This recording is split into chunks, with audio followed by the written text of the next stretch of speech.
Bonjour à toutes et à tous. Je vous propose qu'on commence gentiment. Je me réjouis déjà de vous souhaiter la bienvenue au nom évidemment d'Espace Gruyère et d'Énergie Cima, mais également d'Énergie FR. Nous sommes vraiment ravis de votre intérêt pour ce congrès, pour ces journées de conférences qui abordent des questions qui sont plus que jamais d'actualité.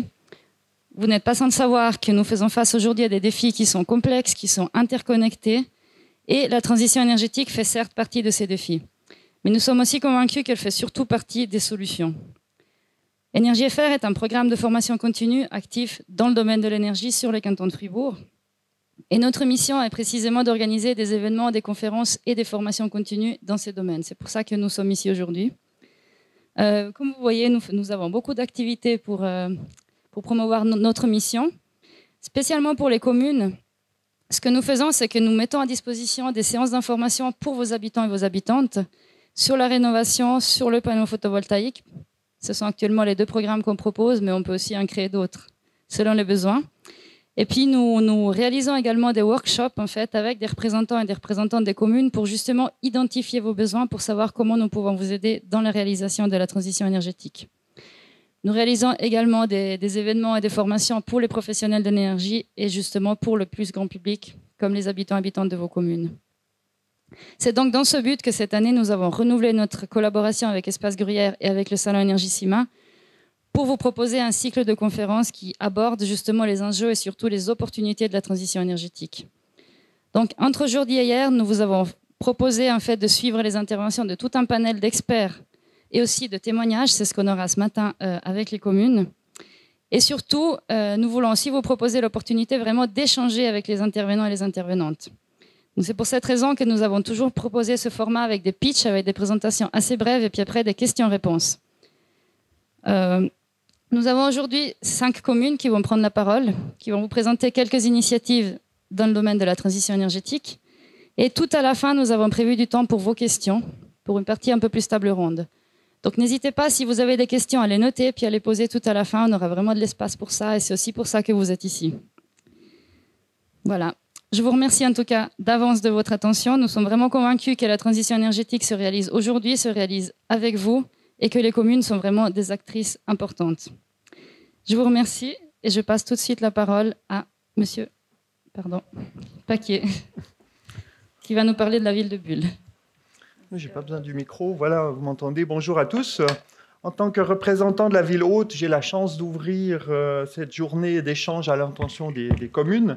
Les communes ont un rôle essentiel dans la concrétisation de la stratégie énergétique de la Confédération et chaque commune peut contribuer à son échelle. La ville de Bulle œuvre en ce sens depuis de nombreuses années et met en place des actions concrètes permettant une amélioration de la situation au niveau énergétique. La labellisation est une aide à la planification importante et un outil de communication aussi essentiel. La ville de Bulle est ainsi cité de l'énergie depuis 2007 et en 2020, elle devient la première commune du canton de Fribourg à obtenir le label European Energy Award Gold. Avec un total de 77% des points, 75% étant nécessaires pour décrocher la version Gold du label. L'obtention du label Cité de l'énergie Gold récompense l'engagement continu de la ville de Bulle sur la voie de la transition énergétique et du développement durable. En 2024 devra avoir lieu le réaudit Cité de l'énergie. La ville de Bulle compte bien maintenir ce label et améliorer son score.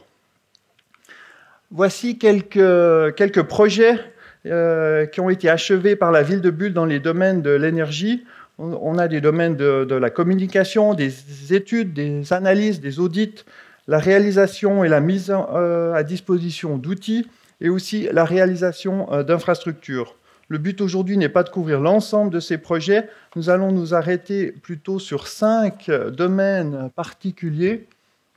Ici, les 5 domaines, comptabilité énergétique communale, subvention ou un programme de subvention communale qui s'appelle la Bulle verte à Bulle, les nouvelles énergies renouvelables avec aussi le chauffage à distance, la mobilité électrique et enfin l'éclairage public.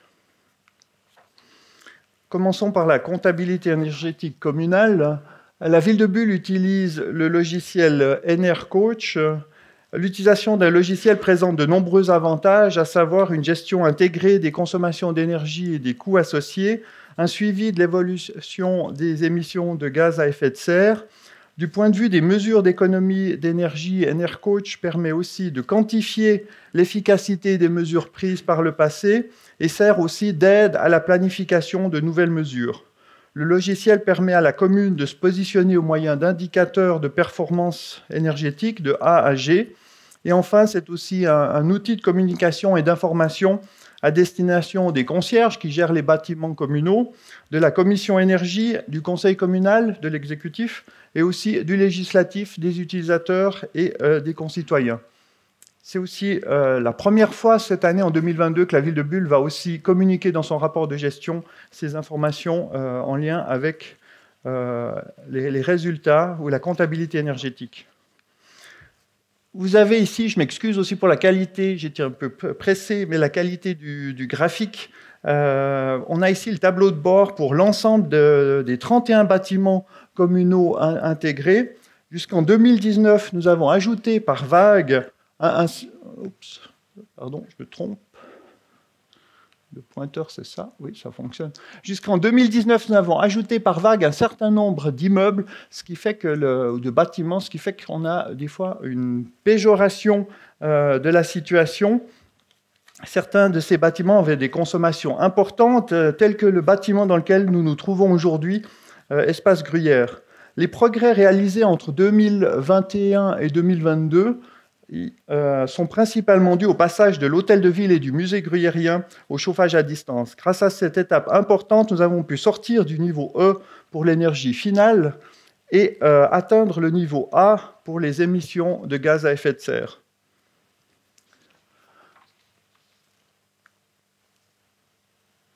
C'est principalement justement grâce au chauffage à distance à très grande majorité renouvelable et au passage à l'électricité aussi renouvelable que l'on peut atteindre le niveau A au niveau des émissions de gaz à effet de serre. Au total, pour la ville de Bulle actuellement, ou en tout cas les bâtiments communaux, nous utilisons 80% d'énergie renouvelable.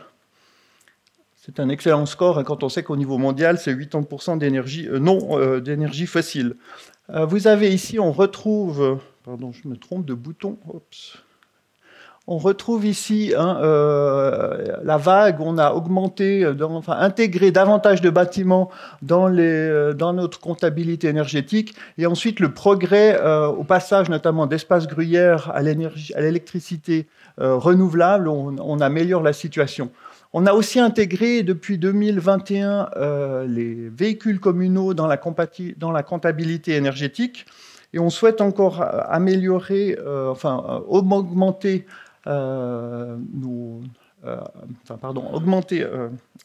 intégrer aussi l'éclairage public, parce qu'il n'est encore pas intégré dans cette comptabilité. On travaillait avant plutôt par silo, les bâtiments de leur côté, l'éclairage public, les véhicules de l'autre côté. Donc maintenant, on souhaite tout rassembler au niveau de cette comptabilité pour pouvoir prendre. On voit que c'est aussi intéressant de voir le poids des carburants fossiles par rapport au mazout en 2022, c'est pratiquement identique. Voilà. Un point concernant les subventions communales. Depuis 2020, nous avons un programme de subvention à la ville de Bulle destiné aux habitants et résidents de la ville de Bulle, accessible sous le lien bulleverte.ch. Son financement est assuré par un fonds énergie créé en fin 2019 et qui est alimenté chaque année à hauteur de 1% des crédits d'investissement octroyés par le Conseil général. Nous avons actuellement 6 mesures subventionnées au conseil communal, au niveau communal pour les résidents. Nous finançons des mesures concernant le programme, le certificat CECB+, à hauteur de 800 francs, c'est à peu près la différence entre le CECB normal et le CECB+.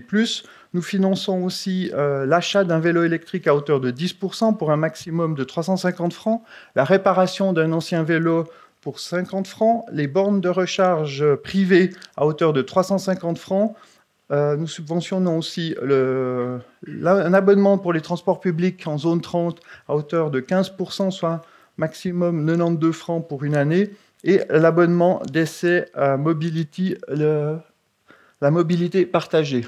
Nous avons ici aussi, depuis 2020, le cumul des subventions, des montants octroyés. On voit que 66% des montants ont été octroyés pour l'achat de vélos électriques. On croit beaucoup à la mobilité douce à Bulle, notamment les vélos électriques. 20% de ces montants ont été attribués pour aussi les bornes électriques, avec 33 000 francs, 7% pour le certificat CECB+, 4% pour la réparation d'un vélo. C'est des demandes aussi nombreuses, mais à 50 francs, on arrive à un montant faible, relativement faible, 6 200, mais c'est quand même 124 demandes pour la réparation des vélos. C'est un nombre plus élevé que pour l'équipement de bornes électriques. Par rapport aux nouvelles énergies renouvelables, le chauffage à distance à Bulle est un élément très important. On a en 2000 les premières esquisses du réseau de chauffage à distance. À cette époque, on envisageait timidement le passage des conduites entre les futures stations de chauffe et l'école de la Condamine. En 2002, on prend la décision de lancer un chauffage à distance. À l'époque, l'énergie fossile était au coût de 37 francs les 100 litres, donc il fallait du courage pour le faire. En 2003, on a la naissance de Greta Thunberg, juste un clin d'œil. Elle a 20 ans aujourd'hui. Quand on parle d'une page blanche, le fossile est aussi important, et donc ça a permis la transition avec une chaufferie fossile provisoire pour les premiers bâtiments raccordés. En 2005, on a une pièce importante, c'est l'entrée en vigueur du plan directeur des énergies, qui stipule qu'à l'intérieur du périmètre de chauffage à distance défini dans le PAL, le raccordement au réseau de distribution d'énergie de chauffage à distance est obligatoire pour les nouvelles constructions ou pour les renouvellements de l'installation de production de chaleur. Le règlement prévoit une exception pour les bâtiments dont les besoins en chauffage et en eau chaude sont couverts à 75% par des énergies renouvelables. En 2006, c'est l'inauguration de la première chaudière de 3,5 MW qui fonctionne toujours.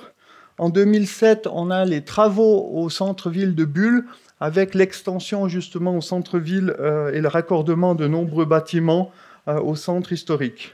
Et en 2009, on a déjà dépassé 200 bâtiments. C'était un exploit pour l'époque.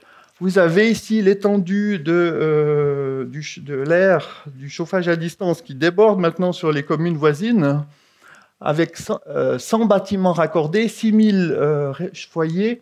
Nous avons 150 km de réseau construit, 75 MW raccordés, 120 gigawattheures d'énergie distribuée avec une part à 95% renouvelable issue du bois et des déchets de bois de la région.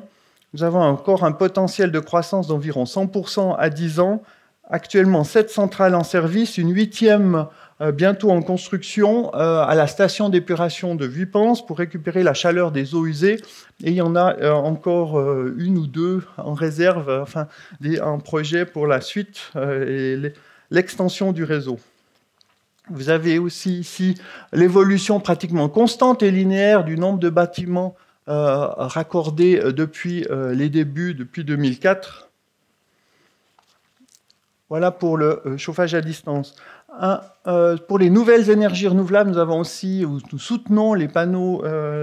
La commune s'engage dans l'installation de panneaux solaires photovoltaïques. Donc vous avez ici l'évolution du nombre d'installations solaires photovoltaïques par année, avec aussi la puissance cumulée installée sur l'aire de desserte de la ville de Bulle. Une petite information pour notre partenaire aussi, GESA, qui aussi a un certain nombre d'installations à sa disposition. Donc sur l'aire de desserte, actuellement, nous avons 358 installations avec 10 154 kW de puissance crête. Et pour les bâtiments communaux, nous avons 6 installations sur 6 bâtiments avec une puissance de 1106 kW, soit à peu près un 9e de la puissance installée sur la commune. La stratégie énergétique de la Confédération misait en 2013 sur une part de nouvelles énergies renouvelables de 6,8% en 2020. C'est les courbes ici que vous avez en bleu. En 2035, c'était prévu d'atteindre 17%. On voit qu'avec la ville de Bulle, au niveau communal, en tout cas, nous estimons à peu près une part de 10,5% en 2022, soit largement au-dessus des objectifs de la Confédération. Concernant la mobilité électrique, la ville de Bulle possède avec d'autres prestataires aussi 23 bornes rapides à plus que 50 kW. Nous avons aussi 22 bornes à 22 kW. Il faut compter dans ces 23 bornes aussi 8 bornes actuelles d'un opérateur américain, et puisque le site bullois actuellement a ouvert à toutes les marques automobiles l'année passée. Le nombre de bornes est encore appelé à augmenter ces prochaines années. Concernant le réseau de recharge privé, on voit ici le nombre d'installations par année et on voit une forte évolution à la hausse aussi en 2022. C'est peut-être lié aussi aux subventions cantonales qui ont été attribuées l'année passée. Au niveau des véhicules communaux, nous avons actuellement 7 véhicules électriques achetés depuis 2015. En 2023, il est prévu d'en acquérir 3 de plus. C'est souvent des véhicules utilitaires aussi. Nous avons aussi un grand nombre de véhicules de chantier. C'est difficile de les passer à l'électrique, mais on fait ce qu'on peut avec ces véhicules. Et chaque fois que c'est possible, on analyse et on privilégie la version électrique pour la transition énergétique. Un dernier point concernant l'éclairage public. L'éclairage public en ville de Bulle fait l'objet d'une rénovation progressive depuis plusieurs années. Les éclairages LED ou de nouvelle génération, c'est encore les lampes au sodium, sont devenus désormais la règle. L'éclairage dynamique a fait également son apparition en 2018. En 2022, une étude globale sur l'éclairage public a été réalisée, comprenant les normes applicables, l'inventaire des mâts et des sources, le suivi de la consommation, l'évolution des technologies dans le domaine et des propositions pour les nouvelles installations et remplacements. Chaque année, un rapport d'exploitation sur l'éclairage public permet aussi de faire le bilan sur l'énergie consommée, sur les entretiens réalisés, sur les pannes et problèmes récurrents rencontrés et sur les réalisations principales et les investissements.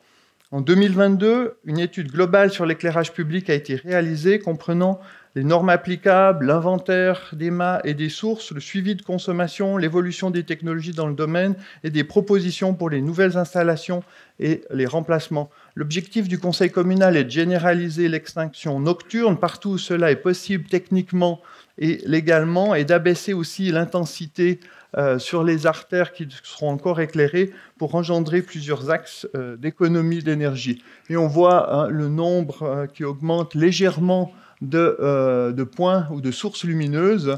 Le remplacement, l'apparition des LED avec à peu près la moitié des sources lumineuses qui sont maintenant des LED, avec aussi une diminution des coûts d'environ 30%. Voilà, j'arrive à la fin de ma présentation. En conclusion, l'année 2022 a été marquée par la crise énergétique. La ville de Bulle a pris des mesures inédites, comme l'extinction de l'éclairage public de minuit à 5 heures du matin et la baisse de température ambiante dans de nombreux bâtiments communaux. Ces mesures constituent non seulement un signal fort, mais aussi un appel aux citoyens aux économies d'énergie. L'effort doit néanmoins se poursuivre sur la durée afin de réduire la dépendance énergétique envers l'étranger et trouver des solutions durables et locales. L'économie d'énergie est l'affaire de tous. La ville de Bulle a non seulement un rôle d'exemplarité, comme toutes les autres communes, et pour concrétiser ces efforts, la ville de Bulle et ses partenaires ont encore beaucoup de projets en cours de réalisation ou d'études. En 2024, c'est prévu de subventionner l'installation des panneaux solaires photovoltaïques chez les privés. Nous étudions aussi la décarbonation à futur des bus urbains, des transports publics, la valorisation des déchets verts par méthanisation. Notre prestataire de services étudie aussi la possibilité de récolter les déchets urbains avec un camion poubelle électrique. Et enfin, notre entreprise partenaire gestionnaire de réseau a aussi des projets de production d'hydrogène vert et de géothermie profonde. Voilà. J'ai terminé et je vous remercie de votre attention. Et je repasse la parole à Madame Marazzi, c'est juste.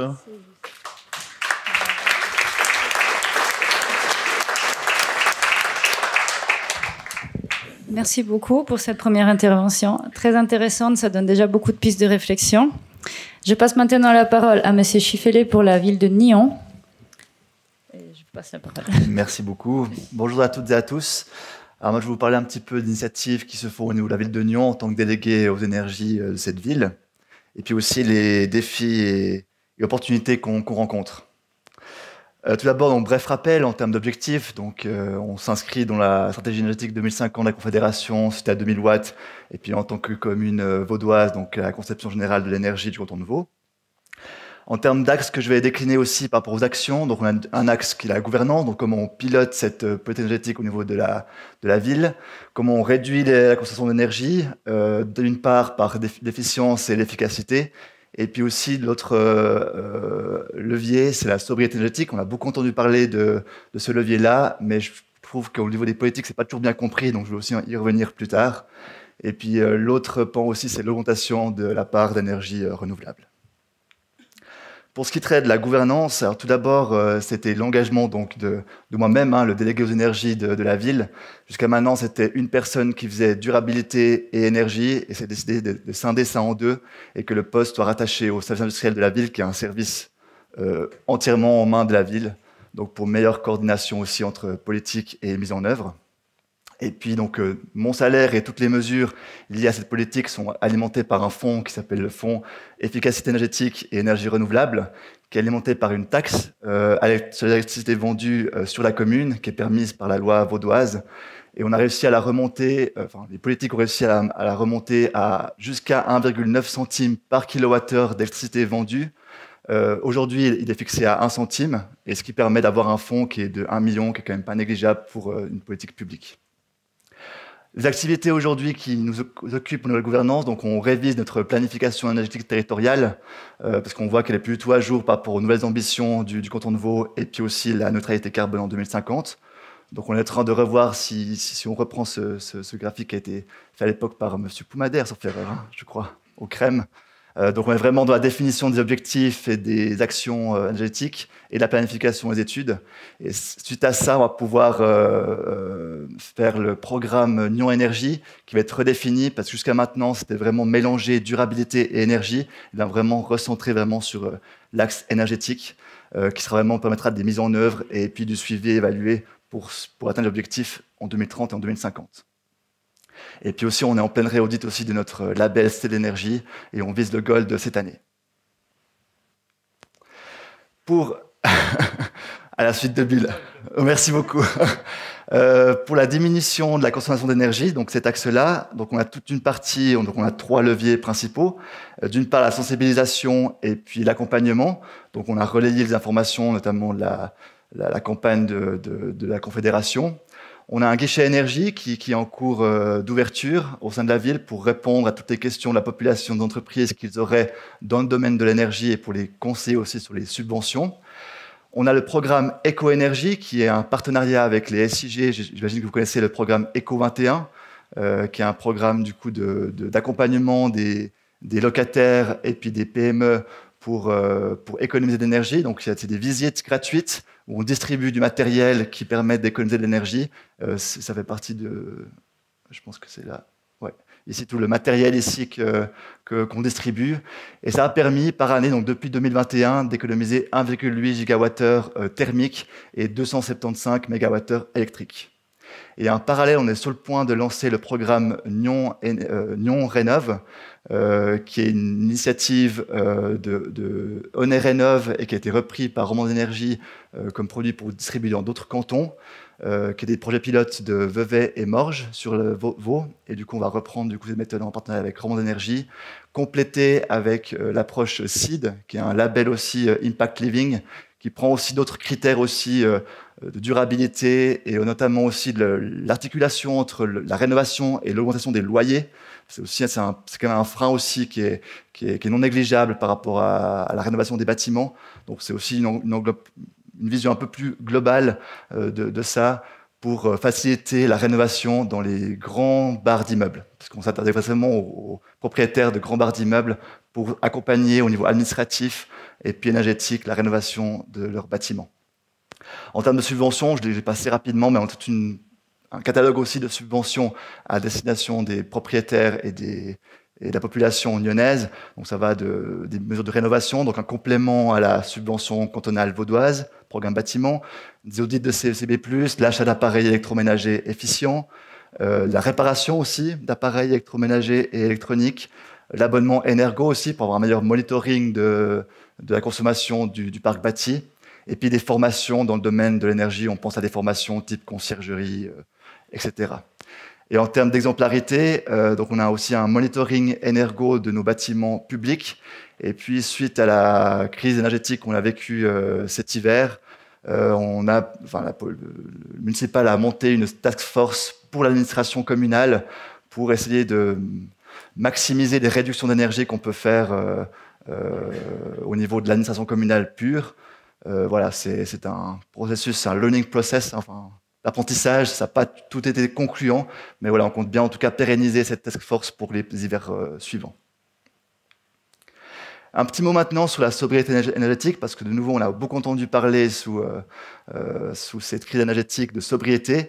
Je vous propose juste une définition pour vraiment qu'on s'entende sur qu'est-ce qu'on entend par sobriété énergétique, qui est du rapport du GIEC. Donc, c'est un ensemble de mesures et de pratiques quotidiennes qui permettent d'éviter la demande d'énergie, de matériaux, de terre et d'eau, donc c'est vraiment très large, tout en assurant le bien-être de tous, des êtres humains et les limites de la planète. Alors, si on reprend cette définition, on conclut qu'il y a 3 types de sobriété qu'on peut entendre. D'une part, la sobriété dimensionnelle. Donc, c'est vraiment de questionner notre paradigme dans lequel aujourd'hui, de quels sont redéfinir nos besoins et nos biens pour atteindre ce bien-être. Donc, en termes de mètres carrés d'habitation, en termes de dimension de voiture, est-ce qu'on a besoin d'un SUV pour aller en ville? Toutes ces questions-là, pour moi, qui sont pertinentes à questionner. En termes d'usage aussi, les comportements, comment est-ce qu'on utilise nos biens et nos bâtiments. Donc là, typiquement, la mesure la plus phare qui a été mise en place cet hiver, c'est comment est-ce qu'on peut diminuer la température dans les logements, qu'on a vu chaque degré permettre 7% d'économie d'énergie, qui est vraiment non négligeable.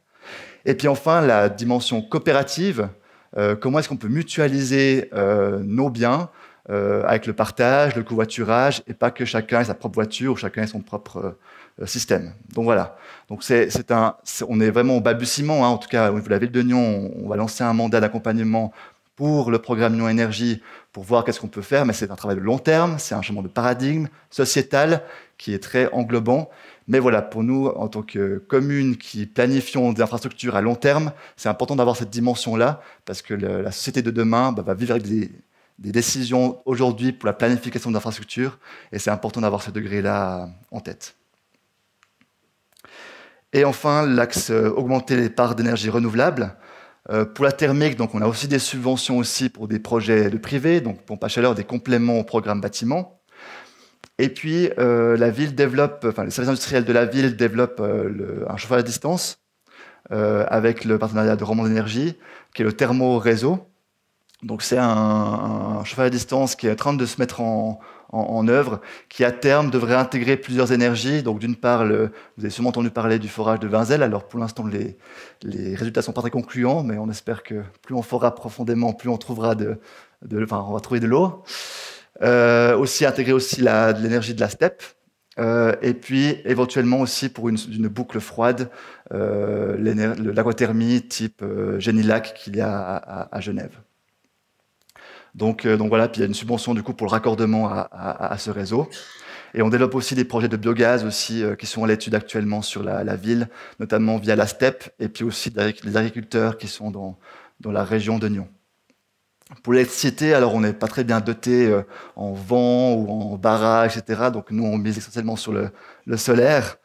Donc en termes de sensibilisation et de communication, donc on a une coopérative solaire Optima Solar qui est très active, aussi des retours de bonnes pratiques, aussi des facilités les échanges, et puis aussi on a une motion, un postulat récemment qui demande de favoriser les panneaux plug and play. Donc on est en train aussi de plancher aussi sur des mesures pour favoriser l'installation de ces panneaux, qui n'est pas toujours aisé à mettre en place, mais voilà, voilà, on a demandé, donc on le fait. En termes de subventions aussi, on amène un complément, mais comme c'est une technologie quand même très mature et rentable aujourd'hui, on donne la subvention uniquement si le propriétaire maximise l'installation en toiture. Donc on ne veut plus quelques petits panneaux posés par-ci par-là, on donne vraiment une étude pour poser sur l'anti la toiture des panneaux photovoltaïques, et là on donne une subvention. Et puis on a aussi l'appel d'offres groupées pour le photovoltaïque qui est en cours d'étude pour le lancement, qui permet en fait de regrouper plusieurs propriétaires pour acheter d'un coup beaucoup de panneaux, puis avoir un rabais, si vous voulez, sur le prix du panneau, qui réduit du coup le coût d'installation pour le propriétaire.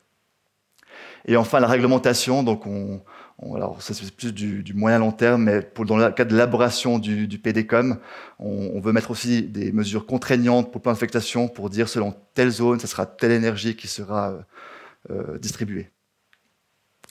Alors en termes de défis, en ce qui nous concerne, donc c'est vrai qu'on pourrait croire que le service industriel qui est en main communale, c'est un service de la ville, tout va pour le mieux, la coordination se fait très facilement. Ce n'est pas le cas. Il y a quand même ce problème qui est qui est bien connu, théorisé, de l'agent principal, où vous avez une personne qui pilote, qui est la municipalité, et un service qui met en œuvre, qui est le service industriel. Et il y a des conflits d'intérêts, d'une part, de par leur position, qui fait que c'est pas toujours aisé la communication et puis la bonne coordination entre ces deux acteurs. Voilà, donc c'est quelque chose quand même à prendre en compte. Alors le rôle du délégué aux énergies est de mettre de l'huile dans les rouages pour permettre facilité de coordination, mais qui n'est quand même pas toujours aisé. Pardon? Pour les propriétaires, là, si on tourne les propriétaires, c'est que les investissements sont importants, les démarches administratives, juridiques sont complexes, et puis il y a aussi un manque de connaissances techniques pour accompagner ces projets. Donc là, c'est aussi le but le projet de Nyon Rénov qui permet de répondre à ces questions. On a toujours le problème aussi de coordination d'acteurs et de politique publique en termes d'agenda, des intérêts divergents. Là, je prends l'exemple de la protection du patrimoine et de la transition énergétique. C'est qu'en vieille ville, on a tous ces toitures protégées. Et puis voilà, comment est-ce qu'on peut concilier aussi développement du solaire avec protection du patrimoine? C'est pas toujours très, très cohérent, mais c'est des arbitrages à faire. Même chose aussi pour le développement du CAD. C'est aussi une grande coordination aussi pour l'infrastructure des routes, l'entretien. Comment est-ce qu'on peut mettre les tubes sans trop déranger le trafic? Et puis enfin, dépasser aussi les infrastructures aujourd'hui qui sont au service du fossile. On a vraiment aussi des routes, on a des réseaux de gaz et qui sont bien là, qui sont installés, qu'on a besoin aujourd'hui. Mais comment est-ce qu'on arrive à les repenser pour penser les services de demain et alimentés par des énergies renouvelables? Si je passe maintenant aux opportunités, alors je remis aussi d'avoir les services industriels au sein de la ville, parce que mine de rien, malgré tous les défis que je vous ai dit au début, il y a quand même cette facilité d'accès, et puis en termes de mission aussi pour le service, qui sont en train d'être redéfinis pour changer leur modèle d'affaires, et puis vraiment prendre comme mission la transition énergétique de leur modèle d'affaires. Donc c'est une chose, ça fait partie, le cadre fait partie de cette stratégie, pour à terme réduire la consommation de gaz, et puis du coup développer le chauffage à distance. Pour moi, donc l'innovation et la créativité dans les projets de transition énergétique. On a une société, on a des entreprises qui sont très innovantes dans les différents secteurs pour proposer des solutions innovantes. Alors j'ai pris l'exemple de Onerénov et Eco21 qui, par des retours d'expérience par rapport à la diffusion, viennent dans d'autres cantons et puis commencent vraiment à se diffuser de manière large, qui mènent à des coopérations avec justement les SI Verdon, nous, les SIL aussi, et puis aussi comme le Rénov de Romand Énergie, Renovo et d'autres partenaires. On a le smart metering aussi, et à terme l'accroissement de données, de quantité de données qu'il va falloir aussi gérer, mais qui permettent aussi d'autres services et puis une optimisation de la consommation énergétique. Donc on a aussi des espoirs par rapport à ça, et aussi des opportunités de nouveaux modèles économiques à expérimenter et développer, notamment la tarification dynamique, qui certainement va arriver tôt ou tard, les contrats de performance énergétique, qui se développent de plus en plus, et puis aussi penser à terme, peut-être un jour aussi, avoir un prix à la prestation, et pas au kilowattheure vendu, notamment dans les nouveaux bâtiments, on voit, c'est comment est-ce qu'on peut concilier une rénovation avec moins de besoin de chauffage et plutôt vendre une prestation de chaleur plutôt qu'une prestation de kilowattheure vendue qui incite plutôt le distributeur à plus vendre de kilowattheure pour être plus rémunéré. C'est des questions voilà, qui sont ouvertes et puis qui méritent d'être développées. Et puis peut-être on l'oublie un petit peu, mais cette crise énergétique, mine de rien, a permis à mettre en place en moins d'1 an des mesures que même moi, il y a 10 ans, je n'aurais jamais osé les évoquer. Donc tout d'un coup, on voit que par rapport à des facteurs externes, on est capable tout d'un coup de faire des bonds gigantesques dans la politique énergétique et c'est un pas en avant. Alors mine de rien, ça a été quand même dur pour la société, mais en termes de politique énergétique, en termes de transition énergétique, pour moi, on a fait un pas et maintenant il s'agit de le pérenniser et puis continuer l'élan que nous avons et surtout pas le freiner. Voilà, je vous remercie pour votre attention.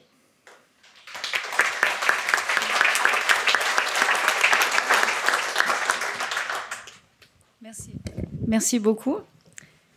Donc nous sommes maintenant sortis un petit peu du canton de Fribourg. Nous continuons à rester en dehors du canton de Fribourg. Et je passe la parole à M. Bongener pour parler de Morges.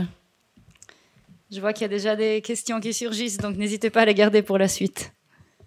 Oui.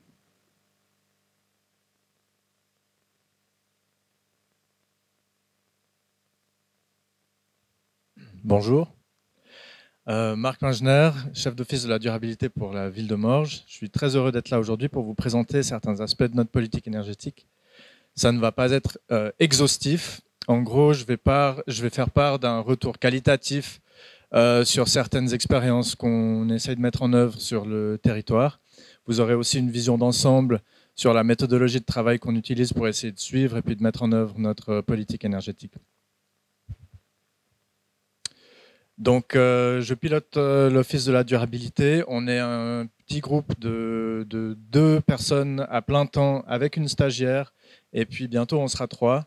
On a pour vocation une coordination, on va dire, stratégique des aspects de la durabilité au centre de l'administration communale, avec une mission aussi pour la sensibilisation du grand public. Donc, en gros, on n'est pas un service industriel, on n'est pas un service des bâtiments, on n'est pas un service d'urbanisme. On est un pôle un petit peu à part dans l'administration communale et on doit coordonner tous les acteurs qui réalisent la transition énergétique à Morges.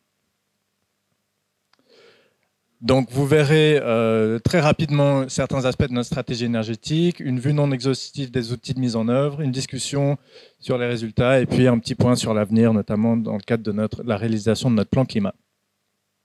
Juste un petit point, donc la ville de Morges a établi en 2017 une stratégie énergétique dans laquelle elle a fixé des axes sur lesquels elle aimerait se focaliser. Donc la production locale d'énergie renouvelable, la construction de bâtiments efficients, l'assainissement du parc immobilier et des infrastructures communales, l'encouragement et la promotion de la mobilité durable et le dialogue avec la population morgienne. En gros, ce sont des axes ou des domaines d'investissement pour lesquels la municipalité s'est engagée en 2017. Elle a eu la volonté de fixer des objectifs chiffrés, c'est-à-dire qu'elle s'est accordée aux objectifs de l'époque de la stratégie énergétique 2050 de la Confédération à échéance 2035. Donc, avec 3 objectifs principaux, 43% d'énergie finale en moins d'ici à 2035, une réduction de 13% de la consommation d'électricité et de 41% des émissions de CO2 par habitant pour les bâtiments si sur le territoire communal à l'horizon 2035. Et c'est principalement ces objectifs-là qui occupent l'Office de la durabilité et les services de l'administration communale depuis maintenant 2017-2018.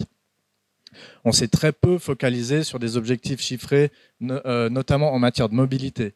Il faut dire que le parc bâti a déjà consommé pas mal de notre énergie. On a pour ambition d'étendre notre spectre d'action dans les prochaines années, mais en gros, la municipalité a mis toutes ses énergies là où elle pensait qu'elle aurait le plus d'impact. Sachant que la thématique de la mobilité à la ville de Morges est relativement complexe. Donc, en matière de planification énergétique, donc la planification énergétique est l'outil de coordination principal qui nous permettra d'atteindre ces objectifs qui vous ont été cités. Je remercie M. Poumader qui est assis à table avec nous aujourd'hui parce qu'il y a aussi largement contribué pour atteindre les objectifs de la stratégie énergétique 2035 à partir des données de consommation de 2017. Et compte tenu d'une augmentation de la population de plus ou moins 30%, on cible en fait une réduction majeure de la consommation de gaz et de mazout, que vous voyez en orange et en rouge, une réduction de la consommation d'électricité avec l'arrivée d'un panel d'énergie renouvelable pour combler. Ça implique évidemment pas mal de mesures qui vous seront présentées, mais en gros, ce qu'il faut faire, c'est d'assurer que notre mix énergétique devienne plus renouvelable. On limite ou on casse la croissance dans la consommation d'énergie malgré une augmentation de 30% de la population. Donc, on a développé, dans le cadre de cette planification énergétique, des objectifs à nouveau chiffrés par le biais d'une règle de 3. Donc, la rénovation du parc bâti à hauteur de 16 000 m² de surface de référence énergétique rénovée par an, 0,7% de gaz renouvelable injecté dans le réseau de Morges par année, le développement et le raccordement de réseaux thermiques, 50 chauffages, donc de solutions individuelles, on va dire, mazout, gaz, électrique remplacés par année, et puis le développement de la production électrique locale à hauteur de 3000 m² de panneaux solaires photovoltaïques installés par année. Ça, c'est les objectifs qui ont été communiqués à la population et puis au conseil communal. Ils sont légèrement plus ambitieux que les objectifs de la stratégie énergétique 2035.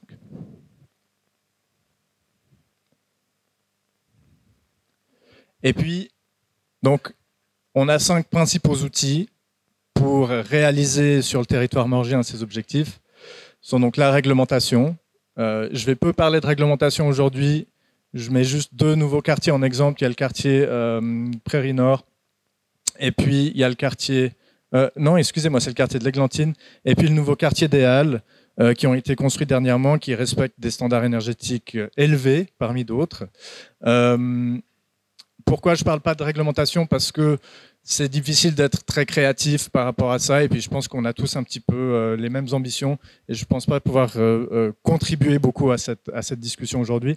Par contre, en matière d'exemplarité, infrastructure énergétique, encouragement et subventions, sensibilisation, dialogue et transparence, je vais vous sortir 2-3 exemples de ce qui est réalisé. En matière d'exemplarité, donc la ville de Morges a développé une stratégie d'assainissement de ces bâtiments qui découle de la stratégie énergétique 2035 que je vous ai présentée. Et à la base, on travaillait, disons, ponctuellement par objet, c'est-à-dire qu'on dépose un crédit, une demande de crédit au conseil communal qui fait un débat et où on se rend compte qu'il y a beaucoup de discussions sur des détails. Et puis, donc, au final, on part sur le principe que dorénavant, on dépose des crédits cadres pour l'assainissement ou pour la pose de panneaux solaires photovoltaïques, c'est-à-dire que le conseil communal nous accorde, et donc c'est ce qui a été réalisé dans le cadre d'un dernier crédit cadre pour la stratégie d'assainissement des bâtiments. Le conseil nous a donné 17 millions pour assainir d'ici à 2026 6 bâtiments de l'administration communale, sans rentrer dans le détail de comment est-ce qu'on va faire, quels matériaux est-ce qu'on va utiliser, quelle sera la valeur U des fenêtres, etc. De cette manière, on évite de rentrer dans du micro. Même chose pour ce qu'il en est de la pose de panneaux solaires photovoltaïques. En matière d'infrastructure énergétique, donc notamment en ce qui concerne les réseaux thermiques, là, donc, la ville a des services industriels à ce jour qui ont un réseau de gaz qui est relativement élaboré et accessoirement qui développe depuis maintenant 5-6 ans des réseaux thermiques à Morges, dont un réseau qui alimente le nouveau quartier de la gare qui s'appelle Morges-Lac. Et puis, donc, en 2022, on a déposé un préavis au conseil communal pour la création d'une société anonyme Morges Énergie. Cette société anonyme est donc réalisée en partenariat avec Romande d'énergie, avec une propriété a priori, si je me souviens bien, de 51% de la ville de Morges. Et elle a pour mission d'atteindre les objectifs de la stratégie énergétique de la ville de Morges. Donc à présent, on a un focus sur le développement de réseaux thermiques. On devrait atteindre d'ici à 2035 à peu près 25% du territoire morgien qui est alimenté par du chauffage à distance. Et en gros, ce qui reste à développer aujourd'hui, c'est tout ce qui est au nord de l'autoroute. et ça sera réalisé par le biais d'un seul réseau d'ici à peu près 2027, d'après ce que m'indiquent mes collègues au service industriel. Donc, en fait, la structure de l'entreprise est faite de la manière suivante. Romande Énergie et la ville de Morges mettent à disposition de la matière grise pour alimenter les réflexions de cette entreprise Morges Énergie. Et puis, donc, au conseil d'administration, évidemment, il y a des politiques de la ville de Morges qui siègent pour assurer que le développement se fait selon la volonté de la municipalité. En matière d'encouragement, on a mis à jour notre fonds, un petit peu comme Nyon. On a à peu près une taxe d'1 centime par kilowattheure. Et puis, on accorde 30 subventions sur 6 thèmes. Des 6 thèmes qui sont dérivés des lettres de Morges, donc M pour mobilité, où on accorde des subventions, par exemple, pour la mobilité douce, mais aussi pour des abonnements test, du style Mobility. Vélo cargo, etc. O pour optimisation énergétique, donc notamment le remplacement d'électroménagers vétustes ou bien d'autres mesures d'assainissement, notamment électroménagers. R pour rénovation. G pour gestion des ressources. Donc en gros là on est par exemple sur l'attribution de subventions pour des récupérateurs d'eau. Dans le cadre des parcelles et des jardins privés. E pour énergie renouvelable, donc panneaux solaires photovoltaïques, raccordement au chauffage à distance, pompe à chaleur, etc. Et puis S pour sauvegarde de la biodiversité. Et puis on constate depuis quelques temps, notamment depuis qu'on a lancé cette campagne Morges plus durable avec toi, qui a été faite il y a une année, qu'on a déjà en 2022 une augmentation de 50% des demandes de subventions, qui arrive à peu près à hauteur de 400 000 francs. Et puis voilà, donc il nous reste un budget d'à peu près 200 000 francs qui n'est pas dépensé, sur lequel on va engager un chargé de projet pour la transition énergétique. Cette personne va nous rejoindre, et puis son job, ça sera de développer tout le dialogue avec la société civile, notamment pour faire la promotion du fonds d'encouragement dans les prochaines années. Aussi en matière d'encouragement, on a un projet, on peut dire pilote, un peu test. On travaille avec des propriétaires fonciers, notamment des PPE, dans un quartier d'activité. Ces gens sont en DDP. Le droit distinct permanent, c'est un contrat par lequel la ville reste propriétaire d'un terrain, mais elle autorise un propriétaire à construire son propre bâtiment dessus, et puis le propriétaire lui verse une rente. Et puis, donc c'est fait par le biais d'un contrat qui est renouvelé à des échéances déterminées, notamment ici, c'est tous les 50 ans, je crois. Et puis là, on travaille avec ces propriétaires dans le but de dire, OK, votre bâtiment est vétuste et consomme beaucoup trop d'énergie. On aimerait que vous assainissiez votre bâtiment. Donc, dans le cadre de la négociation qui est à venir d'ici 10, 20 ans, par rapport à ce contrat de droit distant permanent, on s'engage à ne pas augmenter la rente qui vous est demandée, et le manque à gagner pour nous par rapport à ça qui serait équivalent au prix du marché, eh ben, vous pourrez le considérer comme une subvention, et on vous demande d'injecter cet argent dans de l'assainissement immobilier. C'est très compliqué, ça marche pas vraiment. C'est cadeau, mais disons que c'est difficile pour des entreprises, par exemple pour un propriétaire d'un magasin de vélo qui a 50 ans ou 60 ans, de dire ouais bon bah moi dans 20 ans je sais pas ce qu'il en sera de mon magasin, je veux pas m'engager sur ces temporalités là. Voilà, donc c'est un outil qu'on essaye de développer qui marche pas vraiment pour l'instant. On va voir. On a financé des études thermiques des bâtiments. On leur demande d'atteindre certains objectifs. On va voir ce que ça donne. Je suis partisan du fait que tout dialogue va contribuer à un changement sur Morges, même si c'est peut-être pas forcément cette mesure-là qui va permettre de réaliser ces objectifs.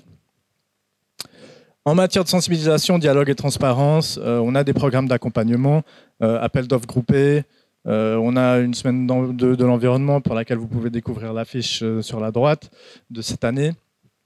Et puis, je vous ai parlé de l'engagement d'un chargé de projet pour la transition énergétique. Parmi d'autres, je vais juste faire le point sur notre projet pilote Morges Rénov'. Donc ça a été réalisé avec Romande Énergie, avec aussi la ville de Vevey. On a fait partie d'un groupe pilote pour tester, qui a été largement subventionné par le canton de Vaud et puis la Confédération. Et puis, en gros, le résultat est très positif. Malgré le fait qu'aujourd'hui, le projet a été développé, existe depuis maintenant 2 ans, il n'y a pas de bâtiment qui ait encore été rénové. Consortium Romande Énergie, Ville de Morges, signataire et Cité Lumière Production, s'est inspiré de ce qui s'est fait, comme ce qui a été dit avant, de Oner-Rénov'. On vise l'accélération administrative et la coordination des acteurs de la décision dans le but de donner à des propriétaires de grands volumes qui sont déterminés comme étant les plus, entre guillemets, simples pour la décision, c'est-à-dire 300 m² de surface référence énergétique, propriétaire unique, construction en 1960 et puis 2000. On a organisé 2 workshops pour que ces propriétaires puissent rencontrer un peu tous les acteurs au niveau cantonal et puis communal qui vont contribuer à leur permettre de prendre la décision. Donc, ce soit le CA, ce soit la police des constructions, soit le service de l'énergie du canton, etc. C'était, d'après le retour qu'on a, d'une grande utilité pour les propriétaires. Maintenant, le souci, c'est qu'au niveau politique, il y avait des attentes par rapport à ce projet qui n'étaient pas en phase avec la temporalité de l'assainissement. Donc, un bâtiment qui a un grand volume, il faut compter 5-6 ans du moment où on lance la réflexion pour que l'assainissement se réalise. Et donc, en fait, les résultats, la concrétisation se verra plutôt en fin de législature qu'en début de législature. Et ça crée un petit vide. On a investi pas mal d'argent là-dedans et on s'apprête maintenant à recommencer. On va lancer une 2e itération du programme parce qu'on est convaincu de son utilité. Mais le résultat n'est pas encore mesuré sur le territoire. On a aussi une plateforme morges.ch/indicateur que vous pourrez découvrir si vous vous promenez un petit peu dessus. Le but de cette plateforme, c'est de donner la transparence par rapport à l'atteinte de nos objectifs pour notamment déjà le dialogue avec le conseil communal, mais aussi d'assurer toute la transparence nécessaire pour la société civile. Je pense que le plus important à dire par rapport à cette plateforme, c'est que c'est très compliqué d'obtenir des chiffres intéressants. Parce que souvent les données ne nous appartiennent pas, ou lorsqu'on les reçoit, elles sont d'une granularité qui n'est pas utile. Par contre, ça c'est vraiment un combat qu'on mène et puis qu'on veut pousser, on veut vraiment réussir à obtenir de la part de nos partenaires privés, par exemple les distributeurs d'énergie sur le territoire de Morges, ou bien de la part du canton de Vaud, des données qui nous permettent de lire concrètement et précisément l'évolution de nos efforts sur le territoire de Morges.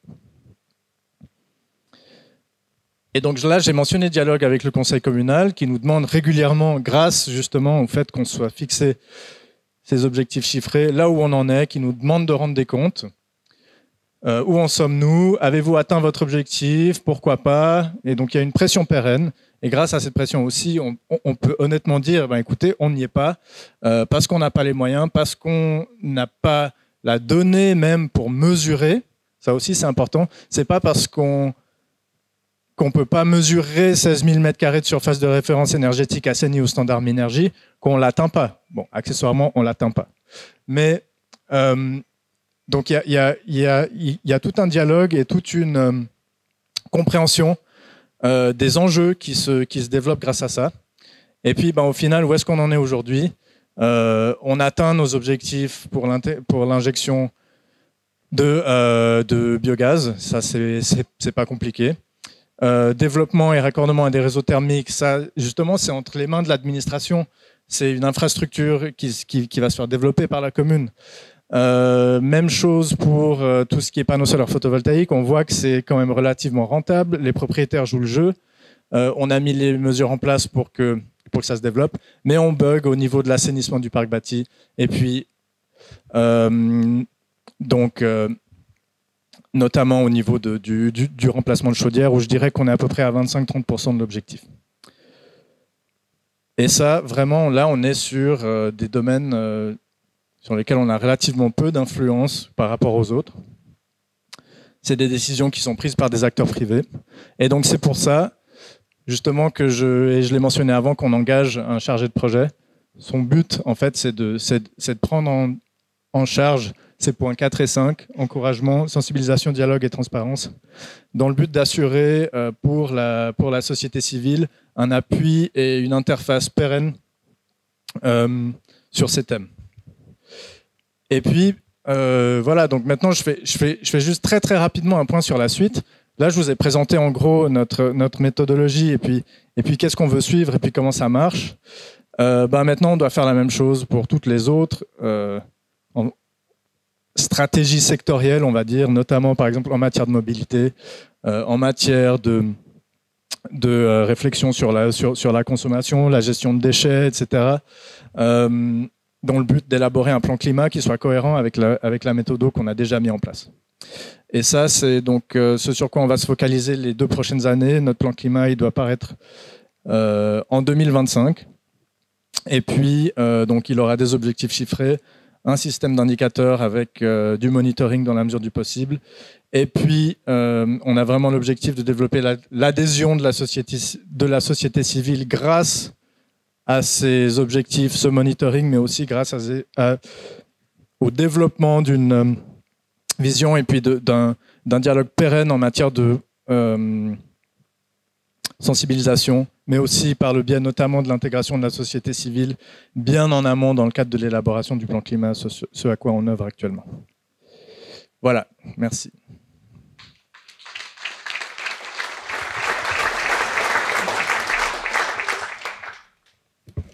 Merci beaucoup, très inspirant aussi, avec aussi un vrai accent sur le dialogue avec les habitants et les habitantes.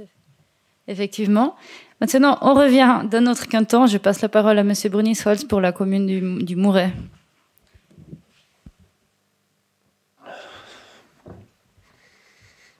Merci. Alors bonjour à toutes et à tous. Donc, je m'appelle Nicolas Brunisholz, je suis conseiller communal à la commune du Mouret. Je suis également président de la commission de l'énergie.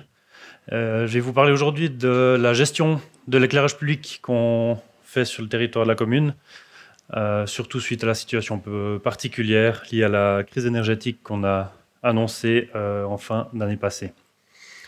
Donc voilà un petit peu de quoi on va parler au niveau de la présentation d'aujourd'hui. La situation actuelle de la commune, la volonté de la commune respectivement du conseil communal, les décisions que le conseil a prises suite à l'annonce de la crise énergétique, les mises en œuvre de mesures, les attentes du conseil communal, le bilan de la mesure immédiate qui a été mise en place, les objectifs futurs et une partie question qu'on verra plutôt vers la fin. Donc voilà, la situation initiale, petite commune fribourgeoise de 18 km², une population d'environ 3200 habitants, labellisée Cité de l'énergie depuis 2017, environ 326 points lumineux d'éclairage public sur le territoire. Ici à côté, on le voit sur l'écran rouge, les zones plus ou moins qui sont munies d'éclairage public. On voit ici qu'on a des zones très éclairées et puis on a des secteurs qui sont beaucoup moins éclairés dans les communes d'en haut, comme on dit chez nous. Il y a actuellement environ 102 points lumineux qui ont déjà été remplacés par des LED. Une puissance totale d'éclairage d'environ 24 kW. Une moyenne de fonctionnement de plus ou moins 10 heures par nuit. On a certains lumineurs qui ont déjà de l'extinction, on a certains qui ont de l'abaissement nocturne, mais globalement, on est dans ces eaux-là au niveau de l'éclairage. Consommation électrique annuelle, environ 90 000 kWh pour l'éclairage public. Ça, c'était les chiffres, sauf erreur, pour l'année 2020, mais on est dans ces eaux-là. Donc, la volonté du conseil communal, Premièrement, c'est de procéder à un remplacement complet de tous les éclairages qui ne sont pas encore en LED. Donc c'est en cours, on y travaille. Diminuer, voire si possible supprimer le gaspillage d'énergie, donc éclairer des zones où on n'en a pas besoin. On a des luminaires qui sont à proximité de forêts où il y a peut-être une personne qui passe pendant la journée, donc c'est des endroits qui ne sont pas forcément nécessaires d'être éclairés. Ensuite, favoriser la biodiversité, donc on n'a pas que l'aspect énergétique de la question, on a aussi tout ce qui est aspect biodiversité, insectes, plantes, animaux, etc. On est une commune avec pas mal de ruisseaux, on a beaucoup de routes aux abords des ruisseaux, aux abords d'étangs, etc. Donc on prend ça aussi en considération dans le choix des luminaires. Et puis, malgré tout, garantir le confort et la sécurité des usagers, que ce soit au niveau visuel quand il y a quelqu'un qui marche dans la rue. Si c'est nuit noire partout, c'est peut-être pas forcément très agréable. Surtout qu'on a des parties où il y a des trottoirs, on a d'autres parties de la commune où il n'y en a pas. Donc le but, c'est d'essayer d'aller vers une amélioration de la situation tout en garantissant le confort et la sécurité du domaine public. Au niveau de la crise énergétique, donc, qui a été annoncé pour l'hiver 2022-2023 et suivant. Donc ça ne va pas s'arrêter aujourd'hui, cette situation va continuer. Le conseil communal a décidé de prendre des mesures immédiates. Donc dès la fin de l'année dernière, il y a des mesures qui ont été prises. Donc l'extinction totale de l'éclairage public. Le conseil communal a dit on éteint tout. Donc ce n'est pas une extinction nocturne, c'est on n'allume plus du tout. Donc depuis le mois d'octobre, ou novembre l'année passée, il n'y a plus d'éclairage public sur les routes communales sur le territoire du Mouret. On a aussi communiqué beaucoup. On a averti les citoyens que nous allions procéder à l'extinction. On a écrit aussi à toutes les entreprises pour leur dire d'éteindre leurs éclairages de vitrine. On a communiqué aux citoyens aussi pour leur expliquer comment économiser de l'énergie, baisser la température, des choses comme ça. Et puis, on a décidé également de ne pas installer d'éclairage de Noël. Ça, je crois qu'il y a énormément de communes et d'entreprises qui ont pris cette décision-là. Et je pense que malgré tout, ça s'est assez bien passé, les fêtes de Noël. Donc ça, c'était les mesures immédiates. Au niveau des mesures ultérieures qui sont prévues, ça nous a poussé à accélérer le processus de remplacement des éclairages publics, entre autres. Et puis, d'améliorer aussi ou de développer plus les installations solaires photovoltaïques. Donc là, on a un projet qui devrait se réaliser 2023-2024 de 300 kW pic sur le centre sportif du Mouret. On est en train de recevoir les offres, ça suit son cours. Au niveau de la mise en œuvre des mesures immédiates de l'extinction de l'éclairage public, sauf les routes cantonales, les passages piétons, les places d'école et les places d'église, c'était un petit peu des points un peu critiques de dire maintenant devant les écoles c'est nuit noire et puis débrouillez-vous pour pas rouler sur les enfants. On a laissé allumer. Et puis au niveau des églises, c'est clair qu'au niveau des messes le dimanche matin, en plein hiver, des choses comme ça. Alors les églises on en a 2 et puis chaque église a 3 candélabres, donc c'est pas non plus une grosse place de village. Donc pour l'extinction, on a demandé à Groupé, donc qui est l'exploitant du réseau, d'éteindre les secteurs depuis les points d'injection, donc enlever le disjoncteur dans l'armoire d'injection. Et puis pour tous les luminaires qui n'étaient pas possible d'éteindre depuis les points d'injection, notre service de l'édilité a ouvert les coffrets, enlevé le fusible et refermé. Donc c'est comme ça que ça s'est passé. Environ 280 points lumineux ont été coupés, donc sur les 326 sphères-heures que je disais avant. Et puis, on a espéré une économie d'environ 170 kWh par jour pour cette extinction-là. Au niveau des attentes liées à cette mesure-là, donc, on a décidé de couper. Après, on avait quand même une espérance derrière qu'il se passe quelque chose d'intéressant. Des économies d'énergie pour environ 5000 kWh par mois d'extinction. Donc, 5000 kWh, c'est la consommation d'un ménage moyen, je dirais, un petit peu plus, hein. Donc par mois. Une économie d'environ 600 francs par mois. Ça, c'est le résultat. Donc, sur les comptes 2022, on a remarqué une économie de 600 francs par mois. On a éteint 1 mois et demi en 2022, donc ce n'est pas extrêmement significatif, mais sur une année complète, ça peut faire un montant intéressant. Le conseil communal souhaite exactement qu'il n'y ait pas d'augmentation des accidents de la route. C'est clair que si on éteint puis qu'on se rend compte que toutes les semaines, on a 3 véhicules qui sont dans les talus, ce n'est pas très intéressant non plus. Alors, on a eu des petits accidents, des petits accrochages, etc. Mais finalement, c'était dans les secteurs éclairés. L'augmentation de la criminalité aussi. On a pas mal de monde qui s'inquiétait de cette extinction pour dire là, on éteint tout. C'est plus dangereux. On a eu une discussion avec la police locale aussi, qui est venue chez nous. On leur a posé la question de qu'est-ce qu'ils pensaient de cette mesure-là. Et ils nous ont clairement dit que c'était une très bonne idée. D'un point de vue de la circulation routière, quand il n'y a pas d'éclairage, les gens roulent moins vite. Et puis, au niveau des cambriolages, ils nous ont dit si un cambrioleur veut cambrioler une maison, qu'il y ait de la lumière ou pas, il le fait. Donc, au final, on a été rassurés à ce niveau-là aussi, de la part de la police qui nous a dit qu'on n'avait pas plus de risques que ça. On a eu un cambriolage dans un secteur éteint, enfin, je veux dire, dans un endroit où la lumière sur la route communale a été éteinte. On a regardé un petit peu, c'est à 100 mètres du point lumineux, derrière une autre maison. Donc, on se dit que peut-être que ce soit allumé ou pas, elle était dans l'ombre. Donc, à mon avis, ce n'est pas forcément une cause, mais on n'a pas vraiment la réponse à cette question. Ensuite, au niveau du bilan de la mesure, c'est clair qu'on s'attendait un petit peu à avoir des retours positifs ou négatifs de la part des citoyens de la commune. Donc, c'est clair qu'on a beaucoup de monde qui nous ont dit qu'ils avaient peur de l'augmentation de la criminalité, qui se sentaient pas en sécurité lorsqu'ils marchaient dans les rues. Après, c'est clair, on est une commune relativement rurale, avec un domaine bâti assez étendu. Alors, c'est clair que l'insécurité, elle est plutôt de l'ordre de la peur du noir que d'autres choses, je pense. Les dangers sur les routes. Surtout, on a eu pas mal de remarques par rapport aux enfants qui vont à l'école le matin.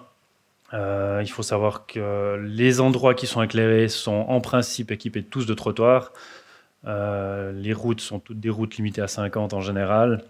Et puis, on a remarqué que ça se passait très bien. Donc, les trajets scolaires par rapport aux routes. Et puis, on a vu par rapport à la peur de la criminalité, par rapport aux remarques positives des citoyens. Beaucoup de monde nous a dit que c'était une belle preuve d'exemplarité. Donc, c'est clair qu'on nous annonce une crise. Si derrière les communes où les cantons ne font pas d'efforts de leur côté, c'est difficile aussi de montrer aux citoyens comment faire juste alors qu'on ne le fait pas de notre côté. Le point positif pour la biodiversité aussi, il y a des personnes très sensibles à ce point-là qui nous ont dit que c'était très bien pour la biodiversité de procéder à ces extinctions. Des gens qui nous ont dit que c'était très bien parce qu'ils n'avaient plus la lumière dans la chambre pour dormir. Donc, ça les arrangeait bien aussi. Comme je disais avant, aux abords des forêts où il n'y a personne qui passe, ça n'avait pas tellement d'intérêt d'être éclairé.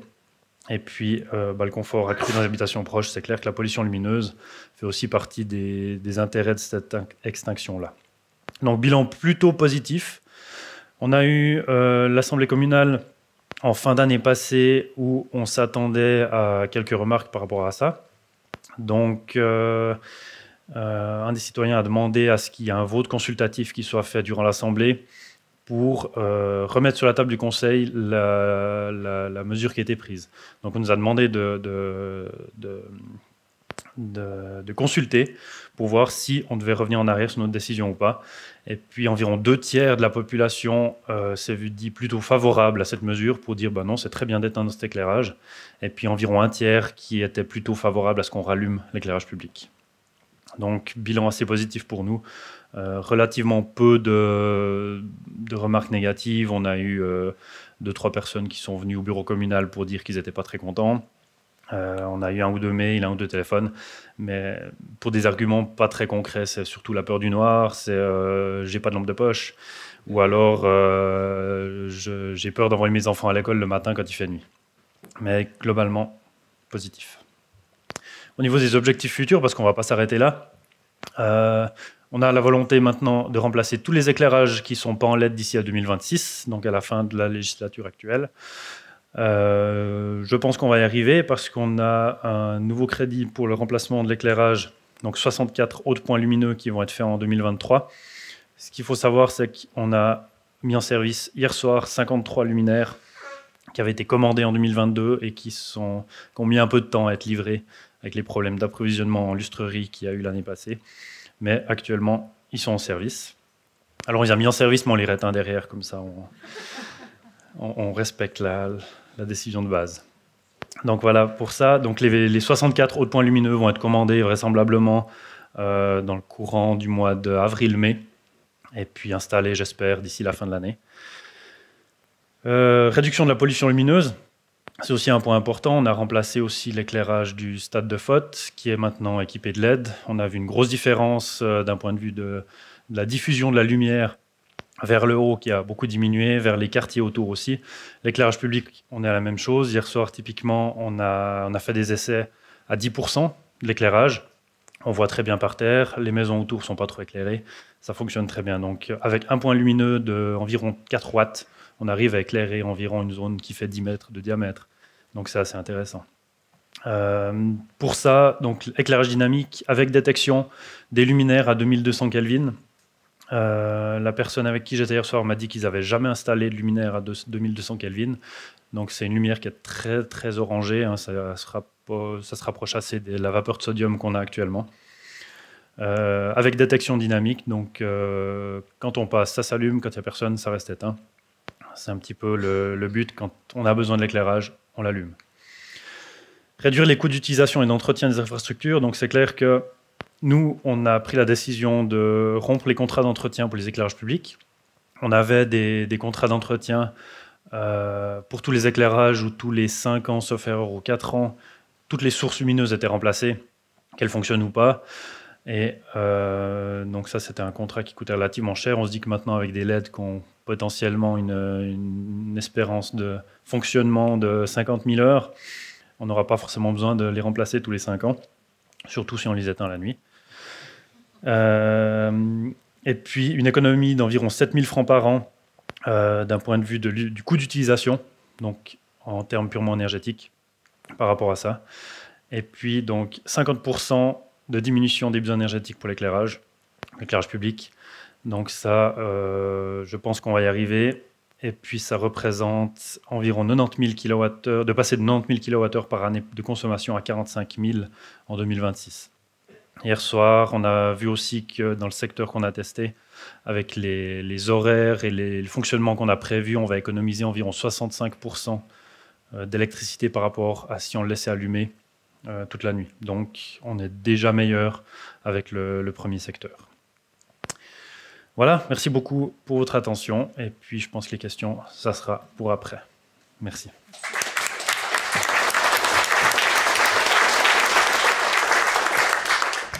Merci beaucoup. Donc, une mesure très concrète qui implique effectivement aussi beaucoup la population. Voilà, pour conclure, je vais passer encore la parole à M. Poumader qui va nous parler de Yverdon-les-Bains. Et puis ensuite, on aura le temps pour vos questions, donc n'hésitez pas à continuer à les noter.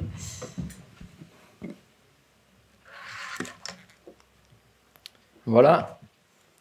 Donc, Fabien Poumader, je suis responsable de la planification énergétique pour la ville d'Yverdon-les-Bains. Et puis, je vais vous parler justement de la gestion de l'énergie à l'échelle communale pour le territoire qui me concerne. Donc, 4 points principaux. Un premier point qui va concerner plutôt le contexte yverdonnois et les instruments d'action qu'on a en fait à notre disposition. Ensuite, on va aborder trois éléments en fait, qui correspondent aux 3 axes de la stratégie cantonale, qui sont l'axe de la réduction de la consommation, donc de montrer comment est-ce qu'on décline cet axe-là au niveau du territoire, l'axe de la production d'énergie, et puis enfin l'axe de l'adaptation des infrastructures qui permettent de faire le lien entre la production et le consommateur. Donc au niveau du canton de Vaud, comme ça a déjà été présenté précédemment, il y a une stratégie cantonale, la conception cantonale de l'énergie, avec différents objectifs, notamment le fait de diminuer la consommation d'énergie à horizon 2050, avec une diminution du coût de cette consommation et le fait d'augmenter la part d'énergie renouvelable présent au niveau du réseau et du territoire vaudois pour atteindre en fait l'autosuffisance énergétique durable. Par rapport à cette conception cantonale, donc il y a 3 axes que le canton a fixés. Le premier, c'est l'axe de la réduction de la consommation. Ensuite, l'axe de la production et du développement des énergies renouvelables locales. Et enfin, l'axe des infrastructures pour moderniser les systèmes, les infrastructures et tendre vers un système plus résilient. Du coup, au niveau de la ville, 3 objectifs. Le zéro émission nette à horizon 2050, qui s'insère dans le cadre du plan climat communal qui s'est achevé à la fin de l'année 2022. Le fait de tendre à 100% d'énergie renouvelable au niveau du territoire à horizon 2050, dont 50% d'énergie renouvelable locale. Et enfin, de disposer d'infrastructures résilientes qu'on retrouve du coup sur les 3 axes juste à droite. En termes d'outils et d'instruments de planification, voilà, c'est des outils qui sont assez connus, en fait, qui ont déjà été présentés aussi par les prédécesseurs. Il y a le plan climat, du coup, qui couvre différents aspects qui ne sont pas uniquement énergétiques, mais qui couvrent autant le volet atténuation au changement climatique, donc diminution des émissions de CO2, mais aussi le volet adaptation, donc qui consiste à prendre des mesures au niveau du territoire pour être plus résilient face à l'impact du changement climatique, que ce soit les crues, les sécheresses, ce genre de choses. Et deuxième élément, qui est l'élément le plus structurant, qui est la planification énergétique territoriale, le plan directeur des énergies, avec ici une vision qui représente sur la carte qu'on a ici le plan de zone énergétique, le découpage en fait du territoire en zone énergétique, avec les ressources énergétiques à utiliser de manière préférentielle, en priorité par les propriétaires de manière individuelle, donc quand ils se raccordent, non pas quand ils se raccordent à un réseau de chauffage à distance, mais quand ils doivent remplacer leur solution à leur échelle individuelle. Et la carte de droite, là, c'est le plan de développement des différents réseaux, des zones de dessert des réseaux de chauffage à distance qui se développeront à horizon 2035-2040. Donc finalement, par rapport à ces objectifs et à ce contexte, la question est voilà, comment réduire notre consommation d'énergie. Donc la première chose, c'est de réduire sa consommation d'énergie grâce, pour nous, à l'accompagnement des acteurs de la société civile dans la transition énergétique. Donc ce que représente en fait la vision ici, c'est tout notre programme d'efficience énergétique sous la marque Equiwatt, marque qu'on partage avec les services industriels de Lausanne.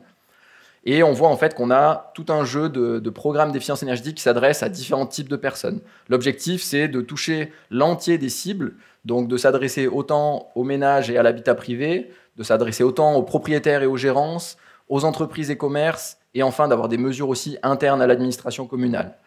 Donc typiquement, pour les ménages d'habitation privée, on a des conseils et des éco-gestes qui ont été développés, comme dans pas mal d'autres territoires, qui sont relayés activement au niveau des réseaux sociaux par de la communication ciblée. On a ce qu'on appelle des kits Equiwatt, mais j'en parlerai un petit peu plus tard dans le cadre de la présentation de la partie éco-logement. On a des cours FUT 5 à 7 qui sont mis en place pour les propriétaires et les locataires, pour les aider à voir comment ils peuvent diminuer leur consommation d'énergie. C'est notamment un axe en fait, qui a été fortement valorisé dans le cadre de la crise énergétique, dans le risque de pénurie qu'on a connu pendant l'hiver précédent pour aiguiller les propriétaires et locataires sur les économies dans leur logement. Et puis on a tout un bouquet de subventions qui est transversal, mais dont je ne parlerai pas aujourd'hui. Pour les propriétaires et les gérances, on a différentes mesures, donc éco-logement, je vais en parler juste après, Energo, qui est un partenariat avec la société Energo pour faire de l'optimisation énergétique de systèmes de chauffage existants. Là, l'idée, c'est de dire qu'il n'y a pas forcément besoin de faire de l'efficience, de remplacer des équipements et d'investir dedans. Il y a certains équipements qui sont déjà existants, qui sont mal réglés, pas optimisés, sur lesquels on peut travailler sans avoir d'investissement supplémentaire. Donc c'est le cas avec le programme Energo. On a le programme Yverdon Rénov qui se rapproche de ce qui a été déjà évoqué par mes collègues sur les territoires de Nyon, de Morges. Donc là, j'ai bien fait de ne pas faire un zoom dessus vu que ça a déjà été balayé. La partie destinée aux entreprises, qui est le programme Éco-PME que je vais aussi détailler par la suite. Et enfin, le plan de mesure communal. Mais pour faire tout ça, en fait, tout l'enjeu de réduire la consommation, c'est de faire ça grâce à des démarches coordonnées, en priorité avec les acteurs de l'immobilier. Ça veut dire qu'on a mis en place, courant 2021, en fait, une stratégie qu'on a appelée la stratégie immobilier, qui a consisté à identifier sur notre territoire quels étaient les principaux propriétaires ou les principales gérances qui géraient la plus grande partie de parc de bâtiments. En fait, c'était de dire avec quel interlocuteur est-ce que j'arrive à toucher un maximum de bâtiments. Donc on voit en fait sur la droite une liste de propriétaires ou de gérances yverdonnoises, et puis sur la carte la couleur des bâtiments qui sont en lien avec ces acteurs-là. Et en fait, avec cette démarche, ça nous a permis, au travers de 17 propriétaires ou gérances, donc avec 17 séances, 17 discussions, d'analyser, de cibler 500 bâtiments au niveau du territoire. Sur ces bâtiments, avec l'accord des propriétaires et des gérances, en fait, on a identifié par rapport à tous nos programmes d'efficience énergétique qu'est-ce qui était compatible à quel endroit. Ça nous a permis en fait d'identifier pour eux de manière gratuite 2500 opportunités d'action identifiées et ensuite de pouvoir passer à l'acte avec un certain nombre de propriétaires et de gérances. Et on a déjà réalisé plus de 1000 actions par rapport aux 2500 qui ont été identifiées. Donc c'est des actions qui peuvent aller d'actions de réalisation de CECB+, de rénovation énergétique, d'installation solaire photovoltaïque ou de mise en œuvre d'opérations éco-logement, d'éco-PME, choses comme ça. Donc un axe fondamental, c'est d'avoir des démarches coordonnées avec les acteurs de l'immobilier. Maintenant, si on fait un petit zoom sur la partie éco-logement, donc l'idée d'éco-logement, en fait, c'est un programme d'efficience qui s'adresse principalement aux locataires, mais qui se passe du coup dans des logements ou dans des bâtiments qui appartiennent à des propriétaires, en général institutionnels ou individuels. On vise donc des immeubles locatifs sur Yverdon-les-Bains qui ont plus de 10 logements par immeuble, avec un agent énergétique de chauffage qui est fossile, donc mazout ou gaz en priorité, et des bâtiments construits de préférence avant les années 2000, donc là où il y a un fort potentiel d'économie. Dans le cadre de la démarche, il y a du matériel efficient en fait, qui est installé lors de la démarche, donc typiquement les vieilles ampoules sont remplacées par des ampoules LED. Il y a des prises avec interrupteurs déportés qui sont aussi installées, mis à disposition du coup, des locataires. Il y a des brise-jets et puis des économiseurs d'eau qui sont des pommeaux économie d'eau qui sont mis en place pour faire des économies d'eau d'une part, mais aussi d'eau chaude sanitaire, donc de chaleur. Et enfin, il y a la visite qui dure environ 30-45 minutes, sur lesquelles les locataires sont conseillés, formés sur les éco-gestes, où les différents postes de consommation sont passés en revue en fait, avec l'éco-ambassadeur. Donc ces mesures en fait, ont commencé à être mises en place, on a fait un pilote fin 2020, et depuis 2020, en fait, on a développé cette opération. Aujourd'hui, on a visité plus de 2200 ménages au niveau du territoire, donc en un petit peu plus que 2 ans. Ça a permis d'installer 8300 ampoules LED, donc de substituer 8300 ampoules qui étaient avant des ampoules à incandescence ou autres par du LED, installer un certain nombre de multiprises à interrupteurs déportés, et puis ce qu'on voit surtout, c'est les économies annuelles d'électricité. Donc on est à 221 MWh par an en fait, d'énergie économisée grâce à ces opérations, et puis des économies d'eau et de CO2. Par rapport à cette partie écologement, en fait, c'est des mesures qui se réalisent parce qu'il y a des partenariats, parce qu'il y a l'idée de faire vivre un tissu économique local et de tisser des relations de confiance avec différents acteurs. Le but du service des énergies, c'est pas en fait d'avoir des éco-ambassadeurs à l'interne et puis en fait d'assurer toutes les prestations. C'est de se dire on a un tissu où il y a des gens qui ont des compétences, des entreprises privées ou bien des fondations. Et le but, c'est plutôt de voir de quelle manière on peut collaborer avec eux pour stimuler l'économie locale et en même temps atteindre des objectifs au niveau d'économie d'énergie et de CO2. Donc on a typiquement 16 propriétaires et gérances qui ont été impliqués dans la réalisation de ces opérations éco-logement. L'opération, depuis l'année passée, est subventionnée aussi par le canton de Vaud, ce qui permet de donner un petit coup de boost au niveau financier, et ça nous permet de démultiplier le nombre d'opérations qu'on pourra réaliser. On a principalement 2 bureaux partenaires, qui sont les bureaux Waste & Watt, qui avaient l'habitude de réaliser ces opérations plutôt sur Genève, et le bureau P+P Project, qui est un acteur beaucoup plus local basé à Yverdon. Et puis, on a aussi, dans cette philosophie d'écologement, qui est inspirée, on va dire, du territoire genevois, qui, sur Genève, s'appelait Éco-Social, qui avait une composante justement très sociale, orientée plutôt sur les logements sociaux. On a voulu conserver cette composante, puis du coup, on collabore aussi avec la Fondation Polyval, qui est une fondation en fait, qui fait travailler des personnes en situation de handicap, et c'est des personnes qui nous accompagnent pour conditionner tout le matériel et puis nous permettre de préparer de manière la plus efficace possible les opérations. Donc c'est d'avoir un petit peu tout ce jeu de partenariat et de tissu économique avec lequel on travaille et on collabore. Donc ça, c'était la partie écologement. Et puis, il y a eu la crise énergétique, comme ça a été évoqué. Et ça fait un petit moment qu'il nous trottait dans la tête le fait de faire un programme d'efficience énergétique à destination des PME. Puis on n'avait jamais trop réussi à se jeter à l'eau. Et puis on a toujours d'autres priorités. Et là, c'est posé la question, en fin de compte, on arrive à une crise. On a déjà des programmes qui répondent à une certaine partie de la société civile. Il faut qu'on arrive à répondre maintenant à la partie des PME. Alors, pour le nom, on n'est pas allé chercher trop loin. Comme on avait écologement, on a fait éco-PME. On a fait assez simple. Et l'idée, par contre, c'était de reprendre en fait, une démarche relativement similaire qui permette en fait, aux PME de pouvoir faire une demande de visite qui est totalement gratuite, de retenir une date qui les intéresse. Nous, on a formé un panel d'experts, en fait. C'était à la fin de l'année du coup 2022. On partait de zéro et puis on s'est dit on a un mois pour faire un programme. Donc on s'est dit en fait déjà on va pas y arriver parce que ça va être beaucoup trop court et en plus on n'a pas d'experts qui vont répondre parce qu'ils ont tous du travail, ils sont tous surchargés. Et puis là ça a été la surprise générale. On a eu en fait 10 bureaux qui se sont annoncés comme étant prêts à mettre du temps à disposition dans le cadre de l'opération Éco-PME pour aller visiter des PME qui ensuite dans le cadre des visites font une visite des locaux, qui optimisent les équipements qui sont faciles à optimiser au niveau des réglages, que ce soit des températures sur des frigos, que ce soit des minuteries sur de l'éclairage ou bien d'autres éléments. Ils installent aussi des éléments qui permettent d'économiser de l'eau avec des brise-jets, pour économiser aussi du coup de l'eau chaude et de la chaleur. Et enfin, ils identifient tout un panel de mesures qui peuvent être réalisées après l'opération par la PME, qui ne nécessitent pas forcément d'investissement, donc pas des mesures d'efficience énergétique, mais des mesures de sobriété. Parce qu'on était dans une logique de crise, donc on savait très bien que la PME qui n'avait pas budgété de faire des mesures d'efficience, en un mois, elle n'allait pas avoir un budget non plus, donc on n'allait pas tabler sur ça. Et finalement, on consolide tout ça dans une charte en fait, d'engagement pour la PME, où on inscrit toutes les mesures, l'expert inscrit toutes les mesures, Et à la fin, il y a la PME qui signe cette charte en disant bah, « Ok, ces mesures, j'accepte celle-là, celle-là, celle-là, je m'engage à les mettre en œuvre et du coup, je génère des économies d'énergie au niveau de ma facture. » Donc le positionnement en fait, du programme, ça a été de réussir à le distinguer par rapport à ce qui existe déjà. Si on reprend la vision négawatt, on a la partie plutôt donc, sobriété, l'axe efficacité, l'axe développement des énergies renouvelables. Et puis on sait que les conventions d'objectifs au niveau de la Confédération ou bien les audits PAI qui sont plutôt basés sur l'efficacité et le renouvelable. Donc nous, on a voulu positionner le projet en fait, à un endroit où il n'y avait pas forcément de produits, mais où via des mesures de sobriété, on pouvait activer en fait, facilement et rapidement des économies d'énergie au niveau des PME. Donc EcoPME se positionne sur cet axe de la sobriété. Donc en fait, en 2 mois et demi, 3 mois, enfin en 1 mois, on a monté le programme avec tout un concept, on va dire marketing, de communication, des partenariats, des pilotes qu'on a pu mettre en place au niveau du territoire. Et là, sur les 3 premiers mois de l'année, on a déjà réussi en fait à visiter 55 PME en fait qui sont engagées dans la démarche, qui est nettement en dessous de l'objectif qu'on avait, qui était de faire 250 PME. Là, on a vu un petit peu gros. Mais ces 55 PME ont permis en fait, d'identifier et de les amener à engager 442 mesures au niveau de leurs entreprises respectives. Donc là, on a typiquement 3 visuels qui montrent certaines PME qui faisaient partie des pilotes, qui nous ont permis un petit peu de tester la démarche fin 2022, avec une boucherie tout à gauche, avec une boulangerie, pâtisserie-boulangerie, et puis avec un magasin qui s'appelle donc La Ferme. C'est plutôt un magasin qui va vendre différents produits issus de l'économie de l'agriculture locale. Et puis, ce qui est assez intéressant, c'est que typiquement, la personne tout au bout, le propriétaire du magasin La Ferme, en fait, suite à la visite éco-PME qui a eu lieu la fin de l'année passée, entre-temps, en fait, ça l'a, on va dire, motivé, stimulé pour rénover tout son éclairage, alors que ça faisait pas forcément partie, on va dire, des mesures de sobriété qu'on avait.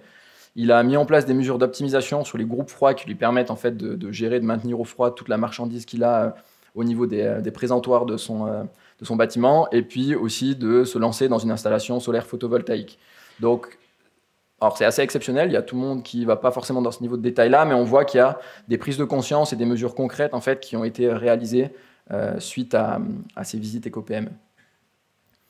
Donc ça, c'est sur comment réduire notre consommation d'énergie. Donc c'est simplement 2 exemples de programmes. Ce qu'on voit donc sur ce premier axe, en fait, c'est vraiment le fait de réussir à faire bouger les gens. Ça passe non pas uniquement par le fait d'avoir un programme et puis entre guillemets un produit en fait, d'efficience énergétique, mais par le fait de créer un lien de confiance et vraiment d'aller chercher les acteurs et de stimuler en fait, ces différents acteurs pour qu'ils passent à l'acte. Et ça, je pense que c'est vraiment le point fondamental pour qu'un programme d'efficience énergétique fonctionne. En fait, il faut réussir à créer ce lien. Et en fait, c'est surtout beaucoup de temps entre guillemets, de démarchage commercial ou de création de liens de confiance. Deuxième axe, produire les énergies renouvelables. Donc, le service des énergies d'Yverdon, c'est le distributeur d'énergie local, mais ça reste un service communal. La ville d'Yverdon-les-Bains est une ville qui est très proche de son plafond d'endettement, donc on a des capacités financières qui sont relativement limitées, et on sait que pour faire la transition énergétique, on va avoir besoin de développer passablement d'infrastructures, donc de pouvoir investir passablement. Donc pour ça, un peu la parade qu'on a trouvée et qui est mise en place à différents niveaux, c'est le fait de créer des sociétés, en fait, qui permettent du coup d'avoir plutôt ce qu'on pourrait appeler des véhicules financiers, en fait, des sociétés qui nous permettent d'avoir la capacité d'investir, d'aller chercher des fonds auprès de banques ou d'acteurs privés. Et un des exemples, c'est par exemple la société Y Solaire. En fait, c'est de se dire, on a des potentiels solaires au niveau d'Yverdon, sur les bâtiments communaux, mais qui sont traités à l'interne pour le coup, mais aussi sur des bâtiments privés. Et il y a certains privés qui ont des toitures extrêmement intéressantes en termes d'ensoleillement, en termes de potentiel, en termes de rentabilité, qu'ils n'exploitent pas parce qu'ils n'ont pas forcément ni les moyens, soit passer des PP, et puis il n'y a pas forcément d'accord pour le valoriser. Donc l'idée de la société Y Solaire, en fait, c'est de pouvoir faire du contracting sur des grandes toitures avec un fort potentiel solaire. Et la société gère la partie conception, financement, réalisation, exploitation, avec une revente du prix du courant photovoltaïque inférieur au prix du marché, comme c'est le cas dans ce qu'on appelle des communautés d'autoconsommation. Et du coup, de pouvoir aussi proposer aux résidents un prix du kilowattheure stable lié à la part solaire autoconsommée. Donc ça, c'est la première approche, c'est de créer une société pour la partie développement de l'électricité photovoltaïque locale. Et puis, la deuxième manière de produire l'énergie, c'est de faire de la chaleur renouvelable. Et là, on va parler plutôt de la chaleur renouvelable en réseau. Au niveau du canton de Vaud, en fait, le canton a mené à l'échelle du territoire ce qui s'appelle les perspectives chaleur vaudoises, sur lesquelles le canton a découpé en fait, le territoire par district. Et pour chaque district, ils ont regardé d'une part le potentiel de développement maximal de réseaux de chaleur, de réseaux de chauffage à distance, et en fonction des districts, quelles étaient les ressources renouvelables à disposition. Donc pas de bol, nous le Jura du Nord vaudois, sur 100% de potentiel, en fait on a très peu de ressources qui s'appellent situationnelles, c'est-à-dire de ressources intrinsèques au territoire, ce qui veut dire que si on doit et si on veut valoriser en fait la chaleur renouvelable via des réseaux, on a besoin en fait de faire appel à soit de l'énergie importée comme du bois, soit de valoriser plutôt ce qui est lié à de la géothermie. Ce qui nous amène en fait à ce point-là. Donc la ville d'Yverdon a déposé un permis de recherche en surface auprès du canton de Vaud, qu'elle a obtenu avec pour ambition en fait de couvrir 80% à terme des besoins en chaleur des réseaux de chaleur à distance par de la géothermie. Donc on peut se poser la question pourquoi la géothermie, pourquoi pas d'autres sources? La géothermie qui est visée dans le cadre, dans le cadre en fait du projet, c'est vraiment de la géothermie moyenne grande profondeur, donc à des niveaux de température qui pourraient aller jusqu'à du 80 degrés. Et l'idée, c'est de viser une ressource où on pourrait faire du chauffage en fait en direct, sans forcément avoir besoin de pompe à chaleur.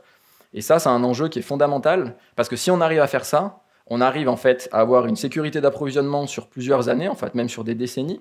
Comme une fois que le forage est fait, on est sur de la low-tech parce qu'on n'a que de la chaleur directe, des échangeurs thermiques, donc on a aussi une stabilité du prix.